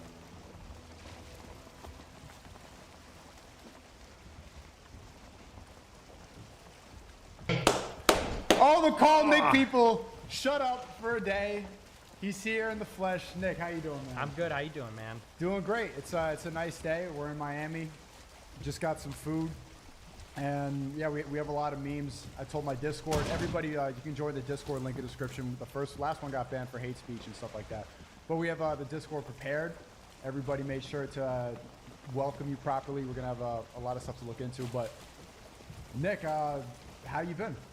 Been good. Been enjoying my time in Miami. Epic stream last night. I appreciate you making the trip out so we could do it, you and Zerka. Because I didn't know I wasn't sure if you guys were going to make it. I know you were both traveling and doing your own thing and everything, but I think it was totally worth it. That was like an all-time legendary stream. I think you said earlier it was like the biggest Red Pill stream maybe ever. I think so. By viewership. I mean, I don't even think it's a question. And real Red Pill, not like fake, safe, bullshit Red Pill. Not to throw shade at anybody in particular. I'm just saying generally, there's a lot of big content creators. People consider them a little out there. People consider them not part of the mainstream. But you know that the bigger you get, the less Red Pill you get at the same time. I feel like this was a massive stream, huge viewership, big guests, and literally no punches pulled. It was like we brought it, all of it. So. Yeah, I would say you unanimously won that debate. It was pretty satisfying to get that topic and just clean it up. I don't think you lost any points. I think it was just 2 hours of straight great victory. Yeah, I think so too. It was. I mean, I looked at the comments because honestly, I'm gonna be totally honest. I was actually a little nervous going into the debate. Really? You didn't seem like it at all. I mean, I called you beforehand and we were trying to set this thing up, and I said, like, I had a great stream on Friday just by myself. I'm like, I don't really feel the need to go and defend my title on Monday. You know what I mean? Like, I got a W. I was there. I got to say my piece. And then Destiny, because he wasn't even, as far as I know, wasn't even supposed to be part of that stream initially. Somehow he wormed his way in, and I'm thinking, fuck. Like, I didn't prepare. I got 12 hours to prepare on the JQ. Huge topic. It involves everything. It's so much information. We've been I barely preparing prepare for that for a long time. Yeah, I mean, it's part of my repertoire, but usually on a debate, you wanna be concrete, especially with Destiny, because he typically does his homework. So I was nervous going into it, but, you know, I guess I underestimated myself and overestimated him, you know, because I came in and some of the stuff I was just like, surprised. I was like, you don't, I mean, we don't have to relitigate it. We'll react to some of it, but I was like, wow. But all the comments, I couldn't find a single negative comment. I was scrolling all night last night on the Rumble video. I couldn't find one negative comment. Rumble already doesn't like Destiny. I got to be honest. When you see most of the stuff, you see like people attacking his personal stuff, his wife, but I do have to, on Twitter, his subreddit, I haven't seen anything that was, there was nothing that he had, like just objectively speaking. Last night's stream was fun. Abortion Survivor, yeah, it was fun. I do feel, like, sometimes I feel bad for the guy. Like I just saw him like sitting like kind of defeated and like like his blue hair like roughly on the top. I just kind of like you know, it's just, you can't hate the guy. There was a moment we were like leaving and you guys like at one point you're like, I need to go to war with this guy. And then we were just seeing him, like we went to the restaurant afterwards and he was just like walking to his seat and he's just like there with the shoulders forward. And I'm like, you can't hate this guy. Like you can't hate him. I kind of do, because here's the thing, No, you like don't. I tried to be his friend for a long time, and I really did see him as somebody that I could be a buddy with. And if you watch my streams with him like a year ago, I was a lot of the banter, I took it on the chin. I was very friendly. But he legitimately sees me as like his enemy. Like he said at the dinner last night, he's evil. like, literally, yeah, he's like, I'm like, come on, man. I'm like, we're just here. The camera's off. Let's you're just evil. hang out. Literally, he's like, you're evil. Like he sees me as like an adversary. So if but that's in a friend, the case, in like this, you need, well, in the way he sees it, like I need you, you need me type of way, like the way a villain in here, I'll get you next time, like that kind of way, because we drove together to the restaurant, you know, and just the way you guys hang out, it's not really like, it doesn't have hate. It's a good adversary to have long term, because it's pretty much the antithesis to you. You kind of, I don't want to say you look alike because you're going to get mad about that, but he's like, he's got similar hair, but it's blue. Like, it's just like the opposite in a lot of ways. That's the way I saw it, especially when we were doing those debate panels last year. But it's good to have you in person, especially after last year. You know, I started streaming about a year ago, and then I went down the rabbit hole, met you. And I haven't seen you in person besides yesterday since back in November on EA 24. So to have you here in real life, all the Call Nick people, they're still saying it now. You don't know imagine how fucking annoying that is. All day you're trying to like look at like normie stuff, like feminists arguing, like trannies being ugly, and then you just get people call Nick. Like, bro, can I just like try to farm some clips for 5 seconds? they do it to me too. In my chat all day, it's call Sneeko, call. They say shit like call Trump, call Donald, call Putin. I'm like, bro. Yeah, well. So Post Destination said it was a total one-sided obliteration. All Destiny could do was try to obfuscate like a total faggot. That's all they do anyways. I can't even imagine what a 30, 40-year-old Nick would be like. World dominatio. So what I do want to ask you a little bit before you like tone it down. They're all call Nick, whatever. Chat stop. What I do want to talk to you about, I've said this before. I've made this claim publicly that I think that you have the potential to be the future president of the United States. Genuinely. Like when I always talk about the West falling and how I don't see long-term. You were asking me at, just now when we were eating, like, do you see yourself setting up long-term in Miami? I just extended my lease here. I'm going to stay here longer. But I have been traveling the world thinking about a place to stay because the West is objectively falling. It's not the place that it once was. And you kind of have this, like, 50s James Dean, like, you're drinking Coca-Cola, burger, milkshake, like, that you are like the living embodiment of, like, I watched Home Alone last Christmas and just seeing that guy like on the sled through the Chicago suburbs and like this, and they go to church and he's like praying to God and like he's reminded of how family values and everything like that. I'm like, that's the America that Nick wants. And the ice rink that he's at, it's all white people, and I'm like, that's the America that Nick wants. And which I don't agree with. But I'm wondering, what do you think the steps that you need to take are? Because you do want to be the next president, right? Eventually. Not the next, but eventually. I mean, that's not something that I'm married to. It's weird because people always ask me that. I've never said I want to be the president.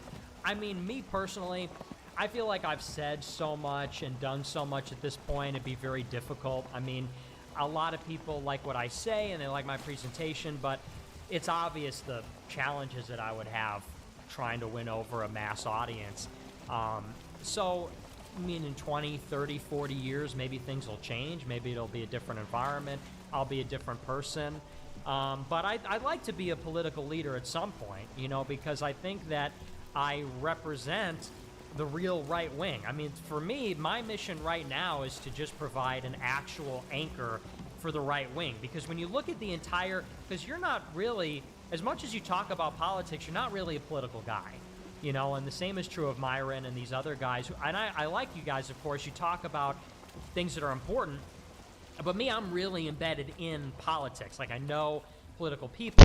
All my content's political. It always has been. Oh, at least the and fog's what people going don't away. understand is that this country doesn't have a right-wing shit. party at I all. see now. Like, everyone thinks Republicans, but Republicans so are wait a not minute, this right-wing. might- They are this constantly might be moving to bad the thing. left. Even these guys like Matt Walsh and Tucker, they'll specifically Tucker, well, he'll we say gotta stuff go like, this well, everyone way. agrees We that you gotta can keep marry going. who you love. It's just these transgenders. And it's like, wait a second. So now conservatives are in favor of sodomy Wait a and minute. gay marriage? Like, and it's so weird. We need a right There's wing two that doesn't places. move. I'm We not need sure a which way to standard, go. and we need that to anchor the right, as opposed to constantly basing what is right wing as a response to the left. In other words, subjective. Like, whatever the left is saying, we're going to disagree. Well, the left is always moving, so that means if we're always responding, we're moving with them. We gotta So go at this down stage, here, my goal because is we just gotta to see if we say, can get through this. whoops.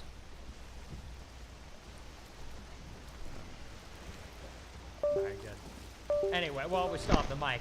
To finish my point, we I need to just go- we need to go here, What I actually. want to do right now is to provide the truth, and I want to provide an anchor for the American right wing, and But it's provide all some guidance on planes, that dude. because I feel It's- like there's no literally nobody normal else is shit doing here. it. And that's because everybody's, And the wind for keeps lack of a better blowing word, at us, everybody's so it's weak. hard for me to Nobody go wants to stand fast. alone. Nobody wants to say anything that's truly controversial. It's on the side chat. Relax. It wasn't the power outage. No one wants to say anything The whole controversial. chat. Ooh, I'm panicking again. I was like, not again. So that's my mission right now. I'm not really thinking about being a president. You just want to keep on trying to make the conservatives conservative again. Right. Yeah, and be the standard. Yeah, because you see the Conservative Party always try to make adjustments to try to seem cool. I like how you talk about when conservatives write speeches, they're always thinking about how to not come off racist. They're really afraid of that, of getting boxed in that way. And not having to worry about that. Because you say edgy stuff, and people like make all these accusations about you. They say all these words. We were at lunch, and you were talking about how we were talking about. I was mentioning some people who hit women, for example, and you're like, "Oh, that's cringe." Like immediately, that was your response. Even though you sometimes will say edgy things like, "We're gonna be the most racist, the most," but all of that is to try to let go of that. Like saying certain words or saying things in a provocative way is to let go of that stigma that's held on to policing language and policing thought so much. It's kind of freeing to see a guy like you not care at all about any of the my restrictions God. I'm serious. that they try to put on you. Do you think that I'll be back there later. needs to be a new party started? Because like even Trump, for example, I would have to admit, is